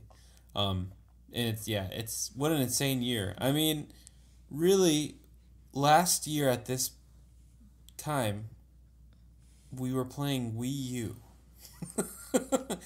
And then that was about it. No, we weren't. We were playing the 3DS. Yeah, we were playing 3DS. I mean, I guess we were playing Splatoon. But yeah, I mean, I remember when they announced it, right? So that was in January when they announced the release date, right? Wasn't that in January? Yeah, it was. The January 13th, I believe, was the event. And we were planning on packs and stuff. And I remember that night recording. Remember, like that 5 times we tried to record that episode. Oh yeah, and then all of a sudden it was so tired. This thing's pre-orders, but oh my god, this thing's pre-order. Hold on, and we stopped. Every time we'd stop, and the pre-orders were just perfectly placed, just enough to completely derail anything we had going. Yep. But we got them in, and I did get my pre-order. Now, we should talk our launch, just a quick recap again, because I remember not having the best... You had... The best hour one launch. And it's funny, yeah, like, I feel like your Switch launch experience was somewhat similar, although a little different than my Mario Odyssey one, where... I mean, obviously I went into the city for that and I had a blast, but by the time I actually got back, picked it up... When you met the Big Reg... Yeah, the Big Reginator. I was just too tired, you know what I mean? Like, to really enjoy it, and like I said, I know you sort of had something similar. Exactly, but, yes. For me, it was a little different because the Best Buy I chose to pick up my Switch from did not open till 10 o'clock, so I remember I got a full night's rest that night before. In fact, I probably went to bed earlier than I generally do, just to try and sort of calm the excitement. I didn't want to be sitting around at like 12:30 while everyone's like, I'm playing Switch, having the best time of my life. And I'm like, I remember texting you a billion times and you not answering me. Yeah, I think I passed out pretty early that night. In fact, because I remember I woke up at like 6, and I was like, man, it doesn't open for another 4 hours. And I was like, but I wonder if anyone's waiting in line. So I went and I drove by to see sort of what was going on. But yeah, I remember... I was reviewing Fast RMX, so I was like, okay, like, and that was really my first review. I mean, I'd done a few for the website, but that was really my first, I'd say, like, real marquee review. You know, I was like, it's a Switch launch title, Fast RMX. I'm like, I know it's just, you know, it's a downloadable game, but I'm like, I think people are going to really like this game a lot. Like, this is going to be a game people are going to be wanting to know about, you know? So I was like, how do I balance playing that and then, of course, just playing Zelda, you know, because obviously we've been waiting forever for that. So for me, I remember by the time I sort of settled in, like I played little Zelda, I was playing some Fast RMX, jumping between snipper clips. So I was sort of just, you know, as you do when you get a new piece of technology, it's like I just want to mess around with it, you know. Yes. So I was doing a lot of that, and then it wasn't until I remember Caitlin had to work, so she left. And then it was like, okay, I've got... Now it's real time. Now that I've got this to myself. No, and it was just like, okay, it's time to freaking get into some Zelda, you know what I mean? And, yeah. And I remember those hours just evaporated that night. And like I said, I get nostalgic for the feeling like we were sort of on... we were on Skype just sort of hanging out, playing our respective Zeldas, and... Generally, you know, with you going east, yeah, I'm going west. Yeah, we went complete polar opposite directions. I think actually, opposite, you went off to the right, I went east, and then I went to the west. And I just remember I was like, man, like where did the hours go? And it's just, you know, normally a Zelda game, I wouldn't particularly want to like be talking to anyone while playing it. You know, I'd be like, I want to focus on what's going on here. But just for the way Breath of the Wild sort of operates, it was perfect to just both, and then just hear like, oh my god, I can't believe this and that, you know, and it's like, and you're like, I wonder what he's talking about. I can't tell you, or you know. Yeah, no, I don't want to spoil it, but then I was experiencing similar things on the other side of the world, you know, so. I mean, that was my launch. Really, like I said, it was just, it was great. Yeah, I mean, I remember, like for me, it was Blaster Master Zero, and the Metal Slug 3, I believe it was those are my review games at launch, and so that like doing all that, and Blaster Master was so awesome, and I just remember like that is a great game. I just remember that being like the proof of like playing the sprite games on there, looking so gorgeous, and then everything about that launch really ties into PAX East, like because it was the week after, it was days after getting the Switch and taking that and playing fast RMX on the plane as it was taking off. Yeah, the ultimate, yeah. Yeah, the ultimate way to play that game. The fastest way to play fast RMX. Yeah, and just going to the hotel at PAX and just really getting, because even then you didn't really know how the system worked that well, like playing Bomberman and syncing up our Joy-Cons. Oh my and stuff. god! And, yep. It's just like all that, playing Snipper Clips. I just remember we were just like passed out. Like when we were so tired the first night, but we played through all the Snipper Clips campaign. That was so much fun. Just like laying on bed, just like playing through that. I know, it was awesome. Yeah. So just that really does kind of all blend together. Because I think I took I feel like it was like maybe I had like one day at work in between the Switch and leaving for PAX and stuff. But man, yeah, Zelda. I remember I didn't, my Pro Controller, I had pre-ordered that at a separate Best Buy location that wasn't open at midnight. Oh, and I was so mad. And I went home, it's like, I'm not going to play Zelda with the Joy-Cons because I didn't like the Joy-Cons at first. I remember opening them up, I'm like, wait, these don't feel, because when I thought the Joy-Cons were going to be, I thought they were going to be like full-blown analog sticks. Now, saying that now, I mean, I feel like they are now because I'm so used to them. But I thought they would feel more like the Pro Controller analog sticks. So when I got them, I was like, oh no, these are like the Vita sticks. Yeah, a little more like a nub. Well, not like a full nub, but I mean, it's just small. Just small, way smaller than I thought. And I wasn't super impressed with it. And I remember the stupid.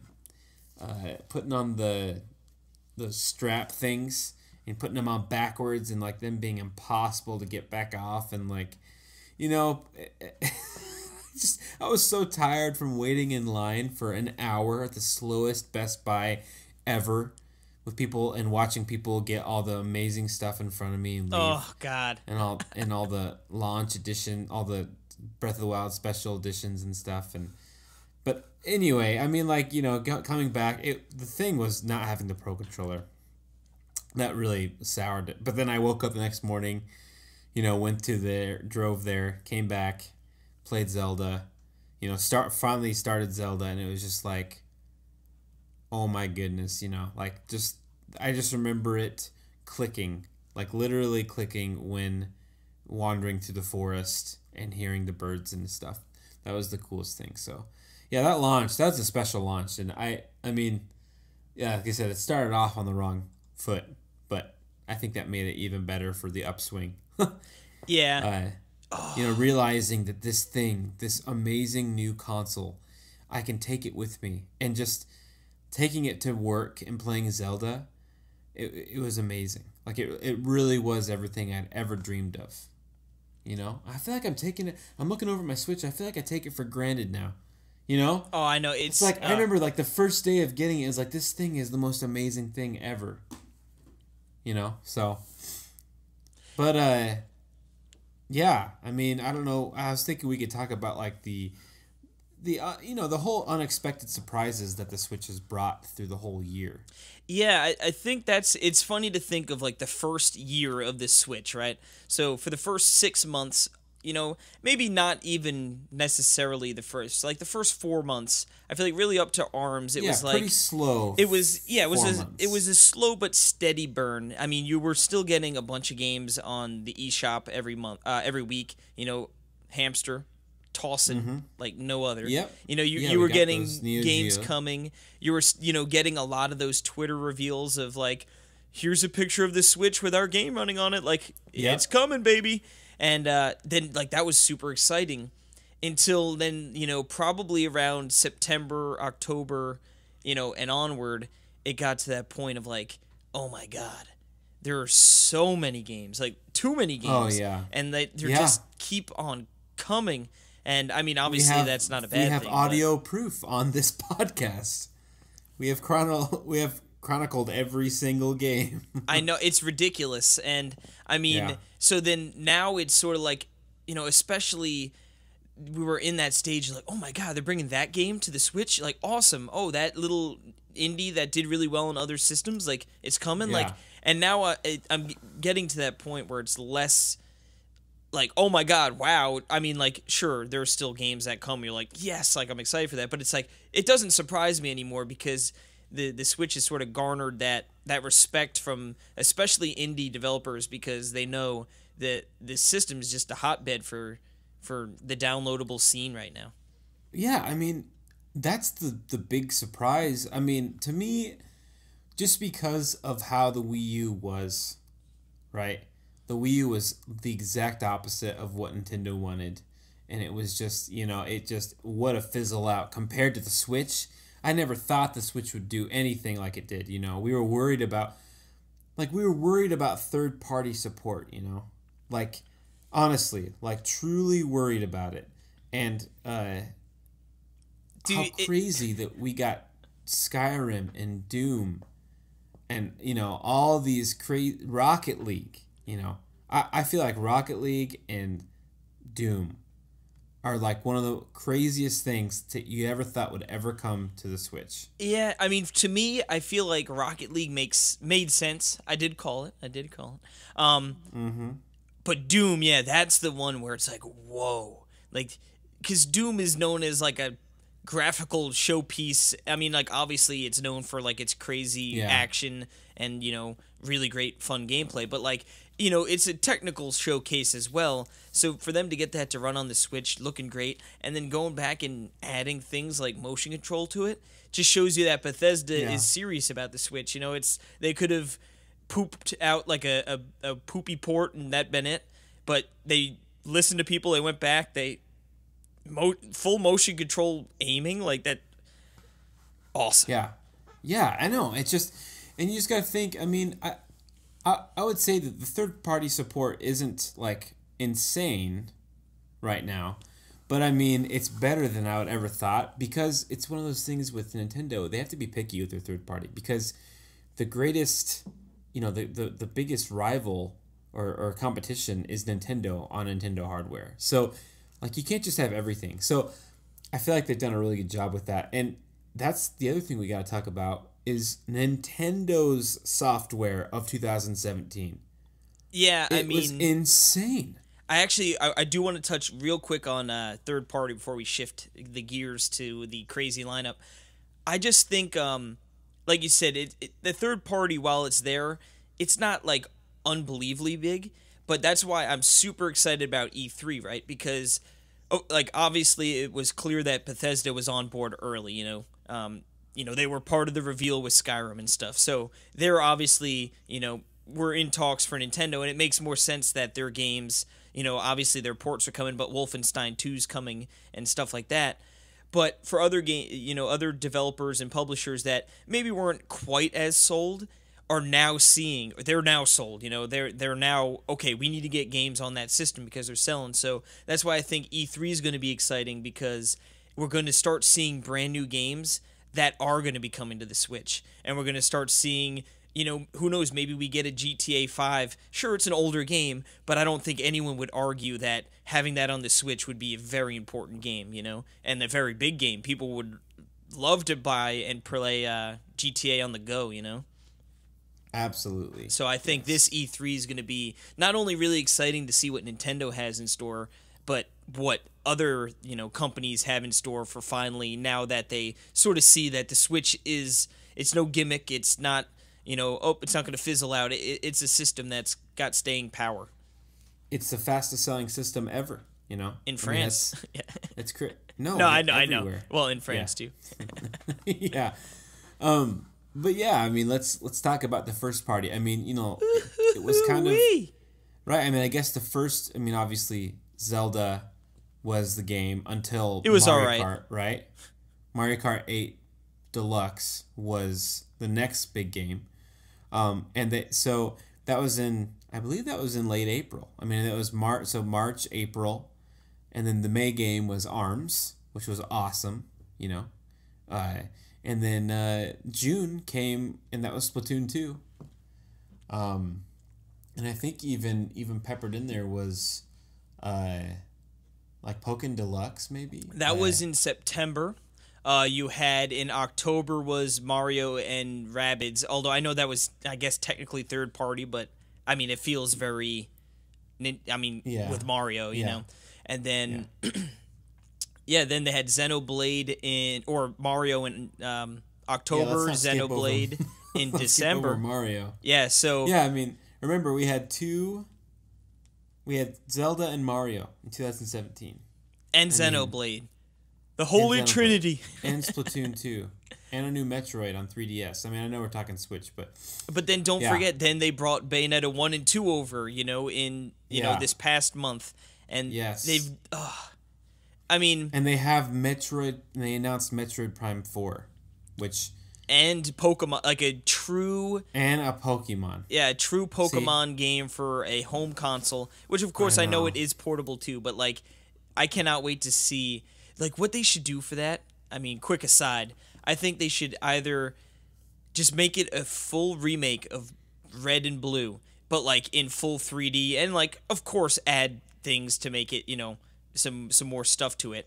But maybe, like, a reimagining of Red and Blue, where it's, like... I would buy that. The same world, but it's all full 3D, and, like, they have other things you can do within it, and, it would sell like hotcakes, because first and foremost... It's a Pokemon game. It's going to sell no matter what. I would buy that. But think of all the people that any lapsed video game or any lapsed Pokemon player is going to see a reimagining of Red and Blue. The one, you know, like in full 3D. I don't know if they can make enough Switches. I know. And that's why I always think about that when I think about the bet we made for $100. I think, oh my goodness. Don't worry, you're going to pay. Might be the one that pushes me for that, Benjamin. But imagine they're like, we're canceling Pokemon. Yeah. Indefinitely. No, that's not happening. I hope not. But I mean, yeah, I think we can all agree that this first year was everything we could have ever hoped. I mean, there was not one disappointment software-wise. Now, I think the only glaring issue is the way they've handled their voice chat, which is obviously ridiculous. It is so asinine. It is. I mean, it's just it's something that. What's the point of it, right? I mean, the only thing that they've supported with it is Splatoon 2. I mean, but I mean, from their point of view, or from a first party, you know, standpoint, what other games would really need it? You know, at least so far. Well, Mario Kart 8. I guess. Arms. I guess. I mean, like, I wonder in like Street Fighter, is like talking with your opponent a thing? Is that you know what I mean? In a fighting game, is that generally something? Because to me, it seems like you're not playing with 2v2 on teams. I guess. In arms. Yeah, I guess so. In parties, you know. So, I just mean it's. You know, what games have we played together? And so it's just silly. Like I said, it's one of those things where it doesn't really matter to me at all. It doesn't affect me whatsoever because we use Skype for everything. And that's what we'll probably always use, you know? So, but it's still, for other people where they can't do that, it's silly. Yeah, they really should have just teamed up with Discord or something and, like, made a Discord app. And, like, for the Switch, like, even if that was they really should have and like that. You could run the Discord app while playing a game, and then there you go. It's like, oh well, I just make my own private Discord channel with my friends, and we jump in there and play. You know? Yeah, they. But like I said, but they didn't, and you know what's funny is they still haven't even launched. They're waiting until September. Well, that was going to be my other their point. Online. How you said, like, the one real area they faltered in was the voice chat. I was going to say, I guess just the whole online in general has been sort of botched. I mean, for now... Well, how do you think it's been botched? If anything, it's been amazing because we haven't had to pay for anything. We don't need it. Well, what I would say is So far, I'd say online's been very good in terms of functionality. I mean, the game, when I play online, any games, generally speaking, Like, in terms of performance. yeah, I'm not really getting. I mean, like you said, of course you're going to face some disconnects here and there, but generally lag is not an issue, which could be a big problem in a game like Splatoon, or ARMS. So I think they've done well in that front, but just the communication point. I mean, sure, I'm happy at not spending $20 a month or a year, I should say, on when I don't need to, but it still was just like very. From the whole beginning of like announcing during the presentation, like, hey, you're going to get to pay us $20, but we're not really going to give you any more information on that. Like, I think that was silly. And then pushing it back, like I said, whatever. But I think they just need to tell everyone like what's going on with the virtual console or lack thereof, and what's going on with these classic games that are going to be retooled with online multiplayer, with this online system. Like, I just think, I mean, they're going to tell us eventually, and it's probably going to be like August, but Yeah. it would be nice to know exactly what's up. And like I said, for me, it doesn't bother me too much, but there are definitely people out there that, like, we want to know what's going on with the internet or with online, and like what we're paying for, and is it going to be bringing these things that we want, these functions that are pretty much standard at this point on all the other consoles.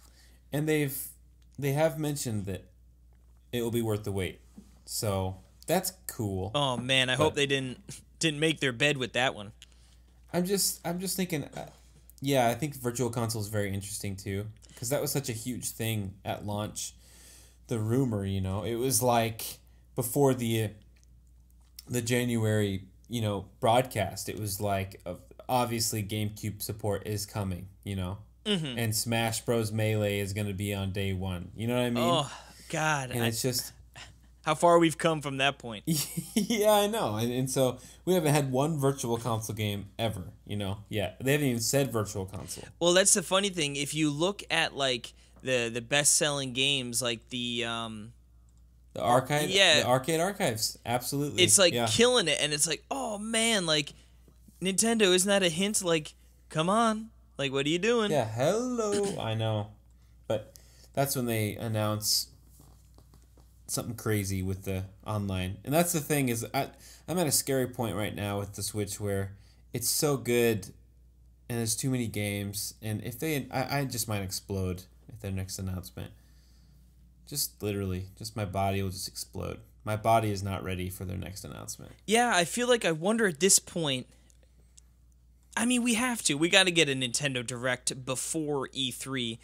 We have 3 months and change until E3, so I think we'll get some sort of Direct.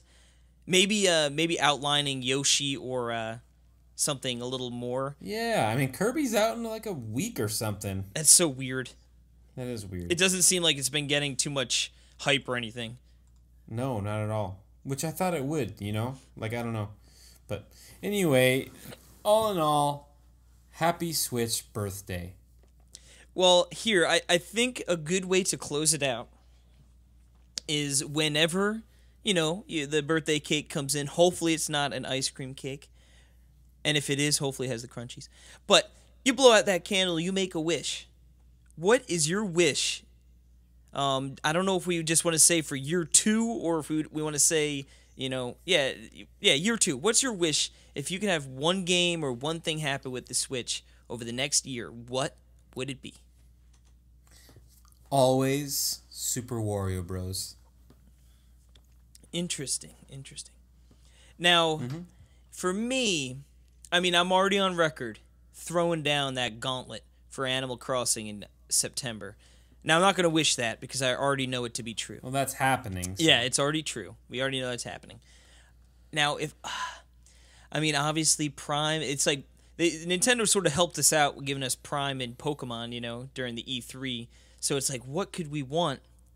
I tell you what, sort of a sleeper game. I mean, not really a sleeper game, but maybe not your highest tier game from Nintendo. But I think man, I know what you're gonna say. What? Can I guess? Yes. F-Zero? No. Oh. That'd be a good one. But Mario Golf. I just want a robust Mario Golf game. Like, yes. oh, it'll be... the Mario Golf. I mean, all the sports games I think are really fun. I like tennis. I am excited for tennis. But golf, man, golf, I am super pumped for. I mean, I'm sure it will come at some point. But man, it would be quite the surprise if it made it out this year. Oh, and the one for 3DS is so good. So World good. Tour is so good. So yeah, and like, I like that. if you think, let me check real.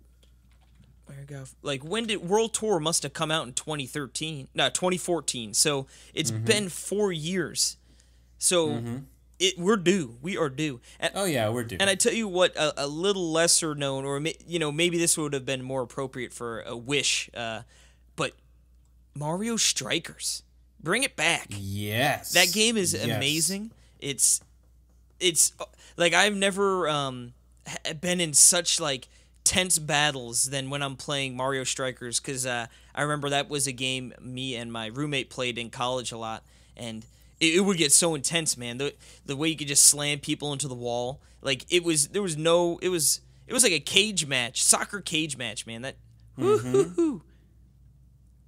Awesome. I love Mario sports games, and we do have the tennis game is announced already. So yeah, I mean, that should be coming out this year. Player. So that's awesome that they took time to mention that. So the locomotion is moving, Case. Yeah. We just put some coal in that bad boy, and we're headed to E3, man. And this year's going to be... I feel like just with the last couple years of E3, too, it's sort of been like, hey, guess what? We're talking about Zelda, nothing else. Okay. Like, last year, hey, we're going to talk about Switch stuff, but it's, like, overwhelmingly going to be Mario, you know what I mean? Like, that's the big thing. Now it's like, this year, what is it going to be? Yeah. Animal Crossing 2DS Mini. Yeah. The Mini XL 2DS. We're like, what? Yeah. It's just the regular 2DX or the regular 2DS in like a new packaging. It's new. It's a new 2DS. Like, it's the same. It's just now you can play Xenoblade Chronicles on it. Too funny. But anyway, I think that's going to do it for our topic of the show. And before we go, we had an amazing giveaway contest this last week. Oh, man, the turnout was insane. It was. How many? So we ran it on Twitter and we ran it on Reddit. Yep. Now, right? Yeah, for Reddit, we got, let's see, I posted over on Nintendo Switch and the Nintendo subreddit, so 2 spots there. The Nintendo subreddit, it got a 652 comment response. Not too shabby. We got 3,478 on the Nintendo Switch version, or subreddit, I should say, not really version. Wow. And then over on Twitter, we've got probably our best giveaway to date. We got 386 retweets, 450 likes, and a whole slew of new followers that actually bumped us to over 1,000, which is pretty incredible. Heck yeah. So anyone who's listening to this from who was introduced through our little Bayonetta giveaway, hello. Yeah, thank you for listening. Yes. Yeah, and it could be you could be, if you haven't learned. Well, I think you've already talked to the winner. Yep. Yeah. Or not.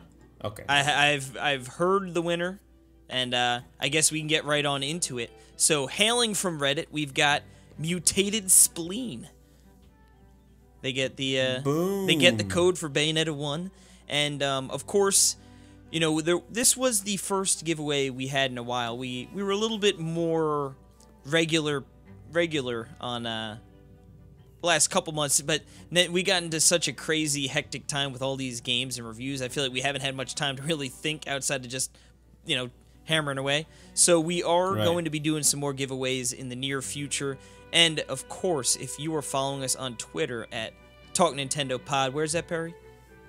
Talk Nintendo POD. Yep, if you follow us over there, you are automatically entered for all future giveaways. And of course, we always put up the information on how to join or enter into those giveaways on Twitter. So it's definitely a follow that we think is worth checking out. So I guess without further ado, I think that's going to bring us to the old end of the podcast here.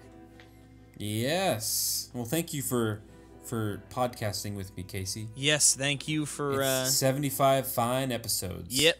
The Diamond Club. The Diamond Club. 75 without missing a week, too. Ooh-wee. Thank you for expressing your vocals with me. There's no one more I'd rather express my vocals with. Well, now you're making me cry. I gotta go. All right, until next time, everyone. We'll see you then. Giddy up.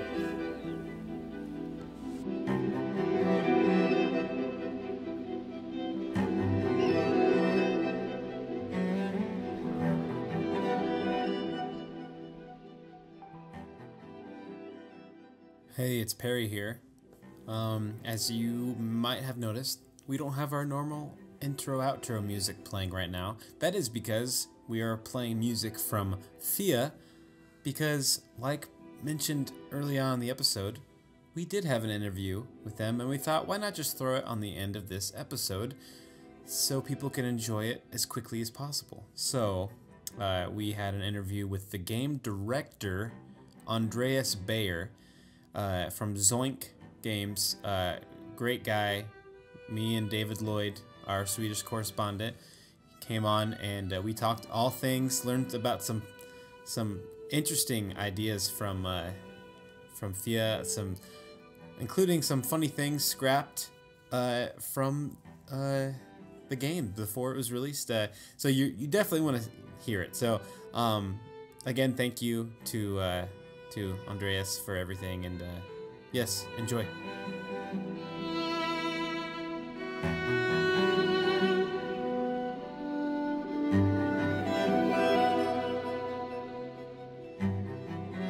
Hello, everyone, and welcome to a special interview with Zoink Games, developers of the newly released Fia, one of the coolest games ever. And we are here with the game director, Andreas Beijer.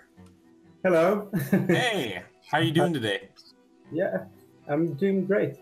Yeah, it's I can't believe that we're both at the same. It looks like there's natural light coming from where you are, and there's natural light from, or is that just Yeah, where are you at? Well, I'm in the middle of America. Wow, that's strange. Yeah. It's the middle of the day here, so it's still light. Yeah, it's just morning here, so. And David's in Canada, where it's only light for 2 hours of the day, so you can never catch him. Just kidding. Anyway. Not that Nordic, Perry. Yeah. Anyway, my name is Perry Burkham, and yeah, I said it with previously mentioned with David Lloyd, other staffer, and Nintendo World Report. Say hello, David. Hello, Perry and Andreas. Hello. Yeah, so we're going to talk about Fia, the newly released game that just came out on all platforms, and especially, but the one obviously we're going to be talking about is the Switch, the best platform. I'm just saying. Now, yeah, so Fia is this wonderful game from Zoink. If you know Zoink, they did Stick It to the Man. They're doing the upcoming Flipping Death, the Zombie Vikings, and what else? Is there? What else, Andreas? I would say. Yeah, I mean, you've done obviously. So have you? So let's talk about your role on Fia. You're the game director, but you also do a lot of. I saw your name in the credits as level designer and other things. So. Yeah. Zoink is a rather small company, so I would say that everyone at Zoink wears several hats. And it's a bit strange with titles and all that. But I'm the game director. I'm the art director. I do level designs, game design, coming up with characters, all sorts of things, really. Gotcha. So yeah, you do a lot of stuff. So yeah, I mean, so let's get. So I'm a huge fan of Stick It to the Man. I don't know what was your involvement on that? Were you a part of that? Yeah, absolutely. Me and Klaus sort of co-wrote all the puzzles and and the basics of the story, so to speak, and then we Oh brought man.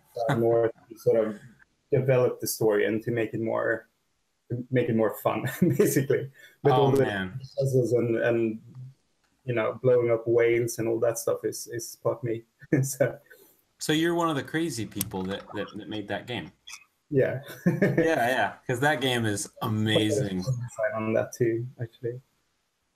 Sorry, what? I did quite a lot of the level designs on Sticky Oh, too. good.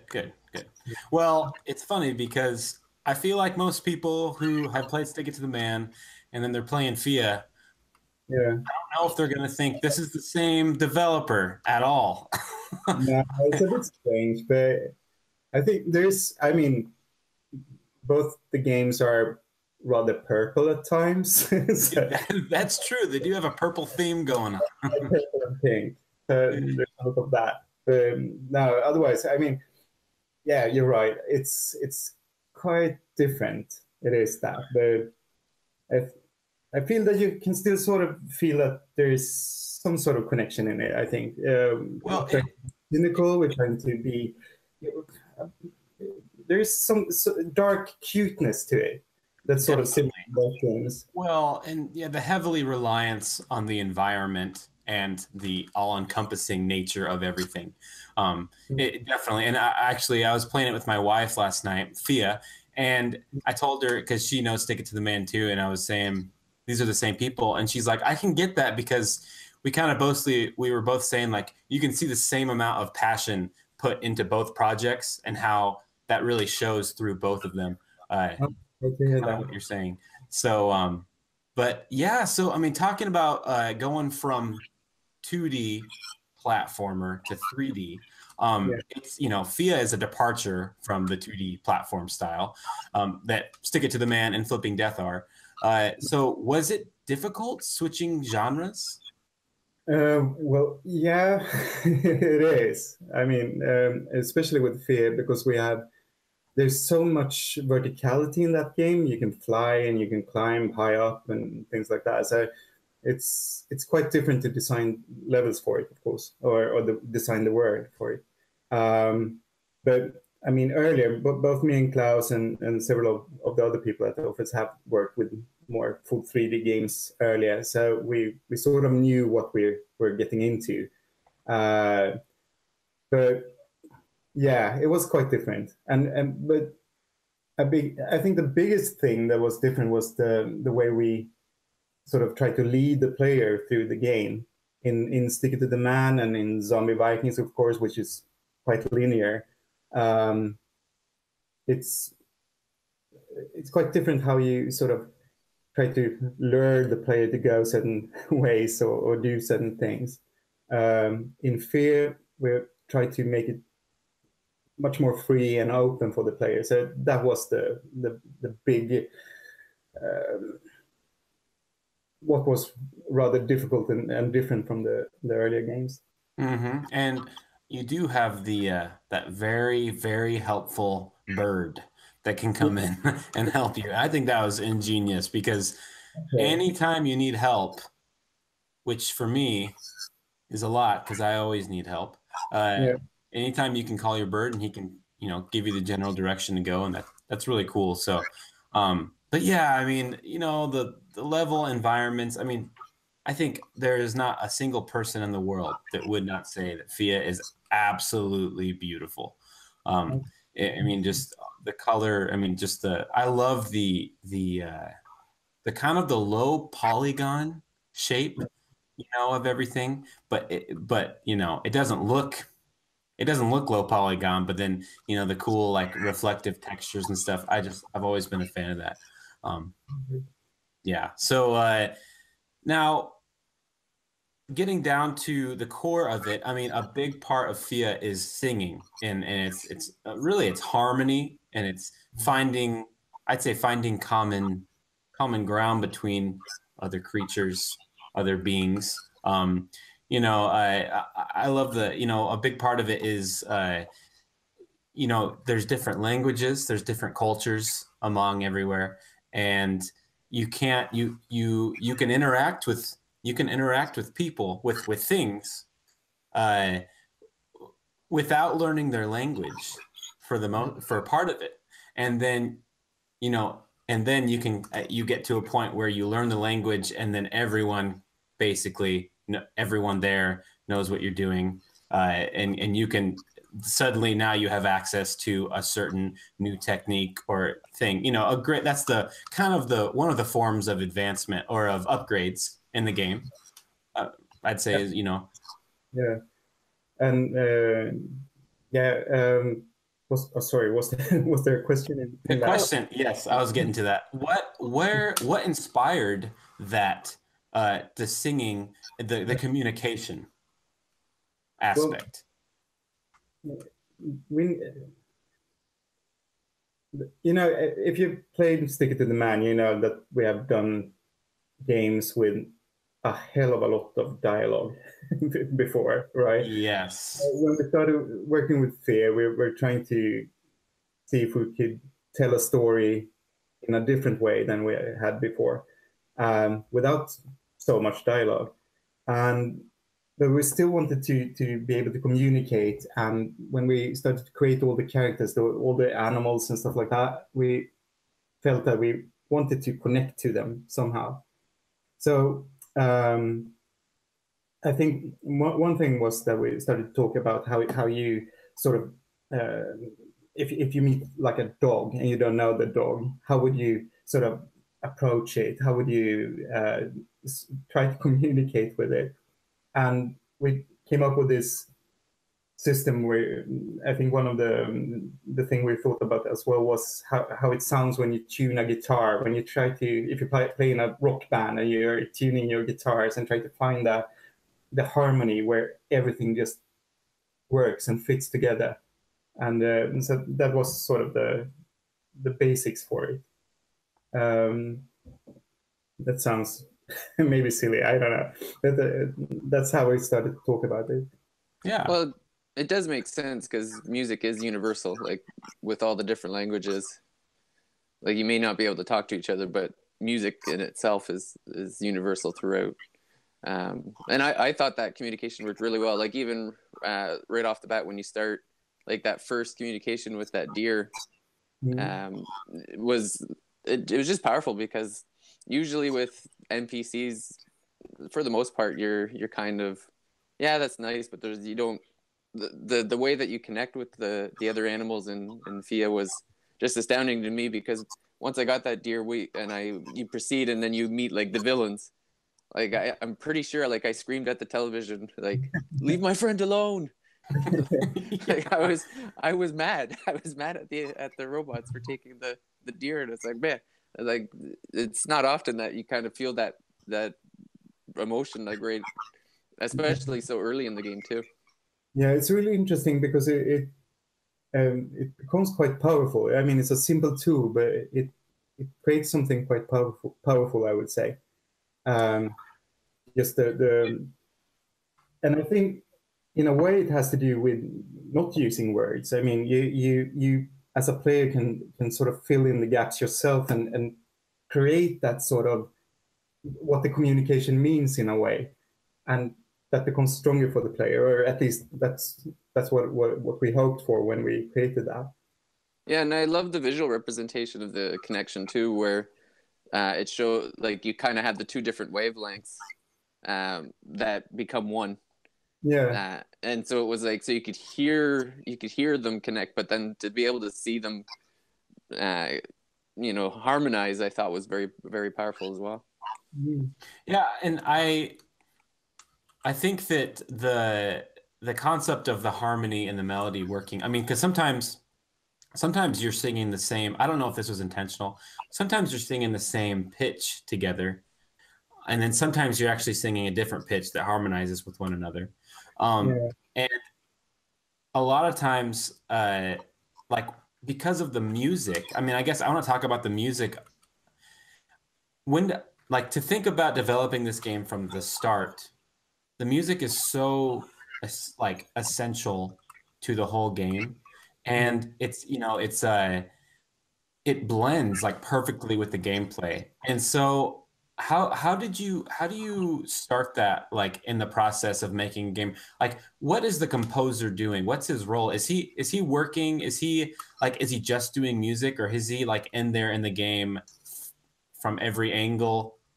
From every angle, I would say. I mean, we're very lucky to be able to work with that composer, and he actually had his studio in our offices, so it was really easy for me to just go into his room, talk about the environment we were building right then, and how long you were supposed to walk before something happened, and we could time the platforming to the music and vice versa. So we actually, I know a few instances where we actually made the level longer to be able to hit the crescendo just right, and things like that. So he was very much involved, and he made sure that all the sound effects was in key with the music as well. And so I mean, Joel Bille is his name. He also made the music for Zombie Vikings and Stick It to the Man. He's brilliant composer. Well, and Kenny Rogers. Sorry. And Kenny Rogers. Yeah, did the music for Stick It to the Man. Sorry, Kenny. Yeah, I mean that's. Yeah, we couldn't get him on board on Fear, unfortunately. Well, yeah. I can see what you mean though with the music, because that's the way I felt in the levels, is you could kind of feel where you were progression wise just by the way the music, like you could kind of feel when you were coming up to something important, or when it was time to like just to take a minute to look around and see what you're doing. Like you could kind of feel the tension, I guess is maybe the way to say it. Like you could feel when there was something to do and that sort of thing. So yeah, like you can feel that the composer was a part of the process, as opposed to like, well, here's the game, throw some music on it, you know?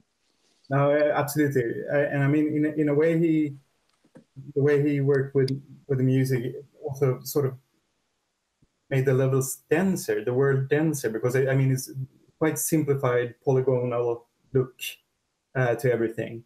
But with his music on, it sort of creates the feeling of a dense forest, or a more dense environment in a way. I mean, yeah, I mean, like the sound is literally half of the interaction, the experience. Yeah. So it's so important. I mean, that's what I mean. Most of my favorite games are my favorite games because of the soundtrack, because of the sound effects, because of the sound jumping off of a lily pad in the water to jump on, everything about that, I mean, of course it goes and it just works in harmony, like the whole game. That's kind of a theme, is the harmony of the game.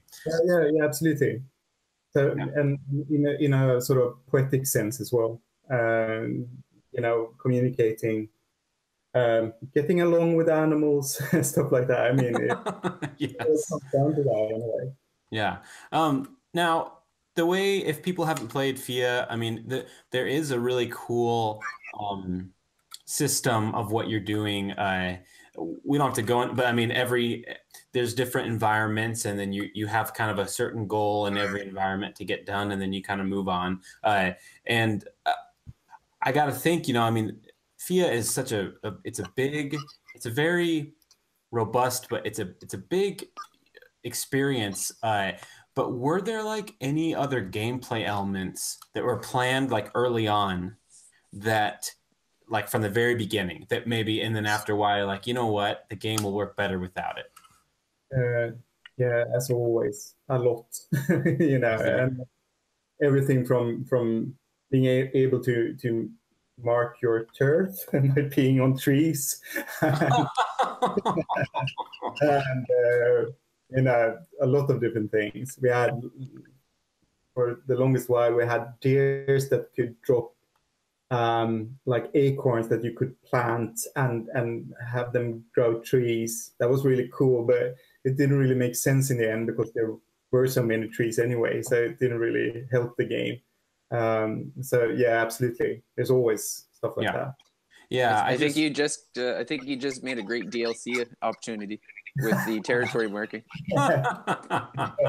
You know what? If anything that would tie it back into Stick It to the Man, if you're going to do something that introducing some characters from Stick It to the Man, that I was half expecting at the end, you know, for someone to pop out somewhere and just completely ruin the ambience as a joke. Just kidding. We did joke about that quite a lot, but in the end, with Fear, we tried to, or we did release it on all platforms at the same time. It was really a lot of work, so we didn't really have time to goof around. Unfortunately, that would have been funny to do something like that. I like the camera pans out and it just keeps panning out, and it finds out it's just like a pimple on the back of someone's, you know, and it's like a prequel to Flipping Death. Exactly. But no, I mean the game is. I mean, I just finished it last night. It's an absolutely beautiful experience. I played it on Switch. Loved it. I loved the length. I don't know how long. I've heard people say they can beat it in 3 hours. I'm no doubt you probably could, but I think I was more around the 5 or 6 hour length of what I beat it, and I love that because this is definitely a game that it's going to be like, you know what, I want to play through FIA today. Like it's going to be a game that in the future you'll come back to, you know. And I don't know if that was kind of an idea of the length. I mean, what did you think of the length of the game from the beginning? Like, what was your plan? 7-8 hours. Okay. Yeah, because I mean, it might be me having. I have a son. I don't have much time to play games, but you know, I have a backlog on Steam with like 200 games that I never play because, you know, I don't have the time to invest in it because they're too long. So I really like games that length. I really like to be able to play through it, to you know, sort of get a feel for it properly and be able to sort of finish it. So I think I would say that we aimed for 7 to 8 hours, something like that. Yeah. Yeah. That's fast. I would say that's faster than I could do it in, I guess. But with Fear, we wanted to create a game that didn't really push you forward as a player. We wanted to give the player a game where you could take your time with the word, because that was something that we felt was missing, basically. And we wanted to see if we could do that, to give the player the responsibility, or, you know, to play the game in his or her own way. It's hard to say how long it takes for everyone. I mean, 3 hours or 7 hours. Well, it depends on like the crystal or the crystals, I guess. Like if you're getting the, like, because I mean, if you could rush through it if you weren't looking for like the hidden stuff. Yeah. But the other thing I found was, like, for me, I was doing a lot of just kind of looking around, like, you know, the bird was like, go here, and I'm like, but there's something interesting over there first. Well, I'm just gonna go look over there first. And I have like 15 pictures I took yesterday of these shots. They're so cool. Like I took a picture because I wanted to send it to you, Andreas, because it was I took the picture of the exact moment that the game, you know, when a game really clicks, like when you get that feeling that it kind of goes into your chest, like of amazement, you know. I'm gonna send it to you. The exact shot, the exact tree I was sitting on. Yeah. Anyway, but yeah, what David was saying. I mean, yeah, there is a lot of. I mean, it's all about how much you can appreciate the game, and if you just want to make it to the end of the game, that's one thing, and it's fun to do. See, the thing is I would love to go through it again, like just right now, maybe just quickly, and see how fast I can do it. That has that appeal too. So, well, I like the runners who I think the world record is now something slightly under 1 hour, something 57 minutes or something like that. Oh, that's too fast. You can't appreciate it that fast. No, I would say Well, I like too, like the sections I thought were perfectly sized because it gave you time where you go to one section and you can, if you take a little bit of time, you can really familiarize yourself with the section. Like it's small enough that if you're there for a little bit, you don't even really need a map because everything, there's like a distinction where it's like, okay, I remember, like the big one for me was the bird with the, where you're like trying to help the bird, the big huge bird. And it's like, okay, like I can, you go to each section to get the things that you're supposed to be getting, but you kind of, you get that feeling of, okay, I remember like this part of it and this part of it. So when I went to get the thing and come back, like I wasn't even looking at the map anymore because I just knew where I was because the section was just kind of perfectly segmented where it's like, okay, I've got my bearings since I've kind of looked around and said, oh, like, oh, there's the water, like the river and the tree, and there's the cave. And so, yeah, like if you, I think the 78 hours was about where I was going to end, like where I would be, because it's, like I said, and then after you kind of done what you've done, it's nice to look for, because a lot of the hidden items, you kind of need to finish the section to kind of get the ability to then use it to get the stuff. So it's like you can be done and you could move on, or you could just take a little bit more time. And Yeah. So Yeah. Some secrets we have hidden in a way that you need to sort of revisit an area later on in the game. So if you really want to find everything that's in there. Mm-hmm. Yeah. Talking about, elements before, the final release that maybe were scrapped or something like that. I have to understand. I mean, so because FIA isn't really it's a non-traditional game. I feel like. I mean, it's traditional in a lot of senses, and it's non-traditional in a lot of senses. And so, I wonder, was there anything? And it could be nothing, but I just, from your perspective, Andreas, is there anything that you were like worried of the mass players would not understand or not, like wouldn't like? Is there anything like specifically about the game? Well, the sort of abstract storytelling, perhaps.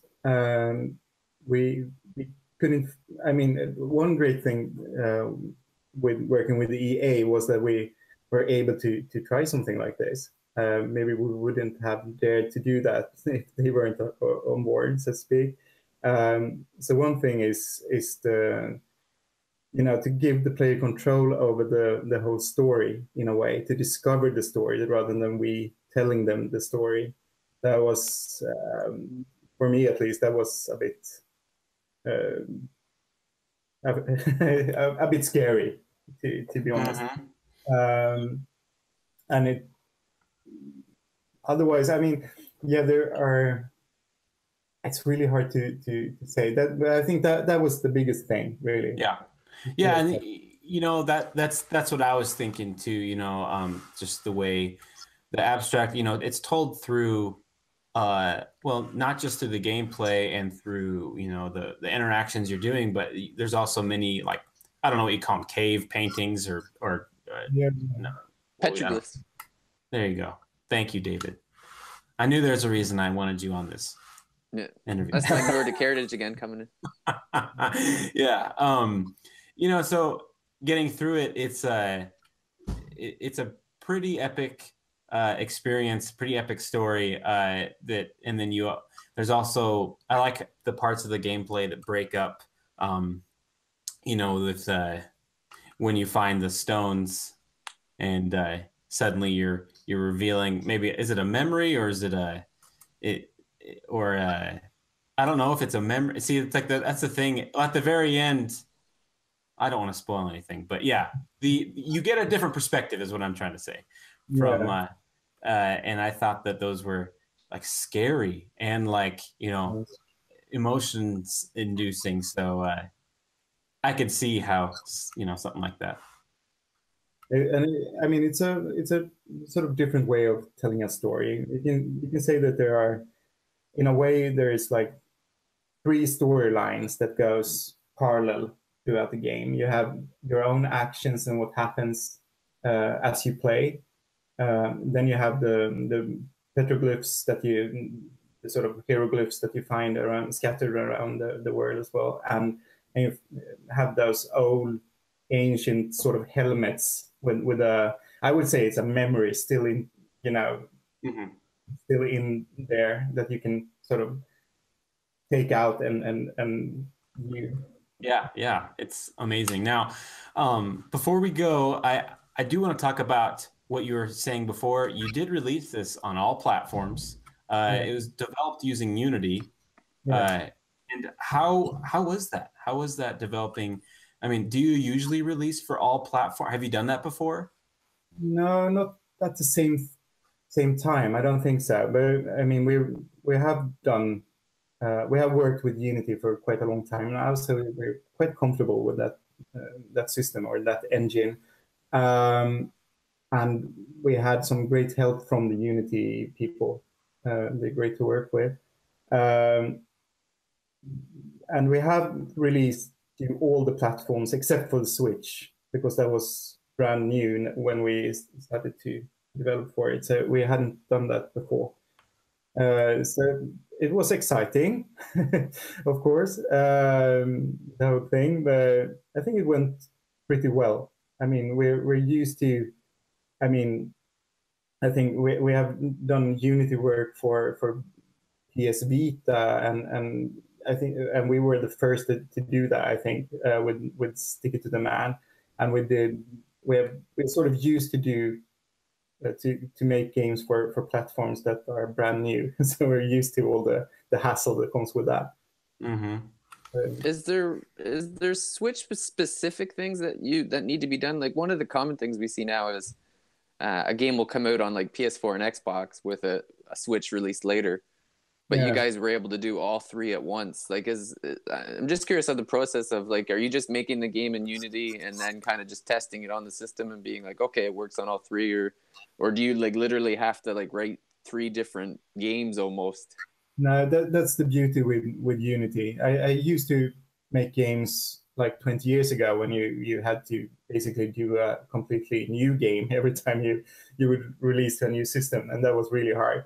But with Unity, it's not like checking a checkbox, but it's more work than that, of course. But it's a lot easier nowadays. So That's amazing. Streamlined, I guess. Yeah, so you can reuse pretty much everything, and then you have to do some specific things. Maybe the programmers would kill me now, but it seems to me, at least, it's not a programmer that it's fairly easy nowadays. Differently on Switch compared to the other systems is we have removed some post, graphic effects, anti-aliasing, I think, and a few shadow casting lights, things like because of the GPU, and we have pulled the fog a bit closer to the camera in certain areas to sort of help the frame rate a bit. Yeah. So otherwise, same game. Well, hopefully other developers follow your lead and. Now when somebody says, well, the Switch will come later, and we'll be like, hey, Zoink made it happen, why can't you? Right. Yes, now everyone's gonna not like you, but no, I'm just kidding. But now, are you a Nintendo player? I mean, I know you said you play on Steam, but I mean, are you a big Nintendo fan? I mean, the Nintendo crowd is such a friendly bunch. I really really like the Nintendo crowd. Well, thank you. When as you can see, I'm an old geezer. So I played on Nintendo 8-bit once long time ago. And I would say my favorite game is probably Bionic Commando on Nintendo 8-bit. Yes. All-time favorite game. Right? That's one of my favorite Game Boy games, too. The Game Boy port is amazing. But yeah, wonderful. As well. But I mean, do you still keep up with Nintendo? Mainly as a work thing, because something happens with you when you start to make your own games. You play games differently now, or at least I do that. I play games rather differently now than I used to do when I was younger. Now it's very much about just checking new games out, see the basic mechanics of it, see how they've done the graphics, get a quick feel for it, and then pass it on to my son, and he plays it, and I can watch. Because you sort of ruin research and development. Yeah, you get you become a developer in a way. It's hard to play games the same way I used to when I was younger. I can't really do that anymore. I'm ruined by development. Yeah, I've heard that a lot, which is unfortunate. But the nice thing is when you are when you can get some work done, you make some beautiful things like this certain game right here, which is Fia, on the Switch. And everyone should play this game. I think everyone will love it. I really want to thank Andreas for coming on the podcast, coming on NWR TV. Tell us about his amazing game. And I want you to tell, where can we follow Zoink? Where can we follow you on Twitter? Or unless you don't want to, or if you want us to send you, what's your email? No, I'm just kidding. But my phone number. Yeah. Whatever you want to market. Yeah. He said whatever you want to market. Okay. Thanks. Zoink Games has a Twitter account, and this is not my game. This is Zoink's game. So you should follow Zoink Games on Twitter. I think that's the best place. And I mean, our community manager Alexandra is so great. So you should follow the account just for her. At least. Yeah, she's a lot prettier. Yeah, than me. Yeah. Yeah, just a little. Yeah, a little bit. Yeah. Wonderful. Well, thank you again. Fia, it's on all platforms, so there's no reason to not get it. It's a wonderful game. It's definitely not a game to skip on because the plethora of games coming out nowadays. It's definitely what you'd expect from Zoink. It's a very passionate project. And we have a couple of fans right here, Andreas. Big time fans. Yeah, and to be honest, like that type of game isn't normally something I play. Like I'm more of an RPG guy myself. Mm-hmm. So when I was doing the review, I was a little concerned. I was like, there might be somebody who's more appreciative of this. And then I think it was about a half an hour in. I'm like, no, this is mine. No one's taking it. Yeah, he's sending me texts like, guys, this game's amazing. Yeah, so glad to hear that. Yeah.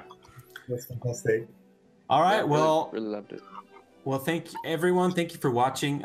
Be sure to check out our other interviews, reviews, and content on NWR TV. You can find me every week on Talk Nintendo podcast. But thank you again, Andreas, and you have a good day. Oh, thank you so much, and thank you for having me on the show. Thank you. Wonderful. All right. Goodbye, David. Bye.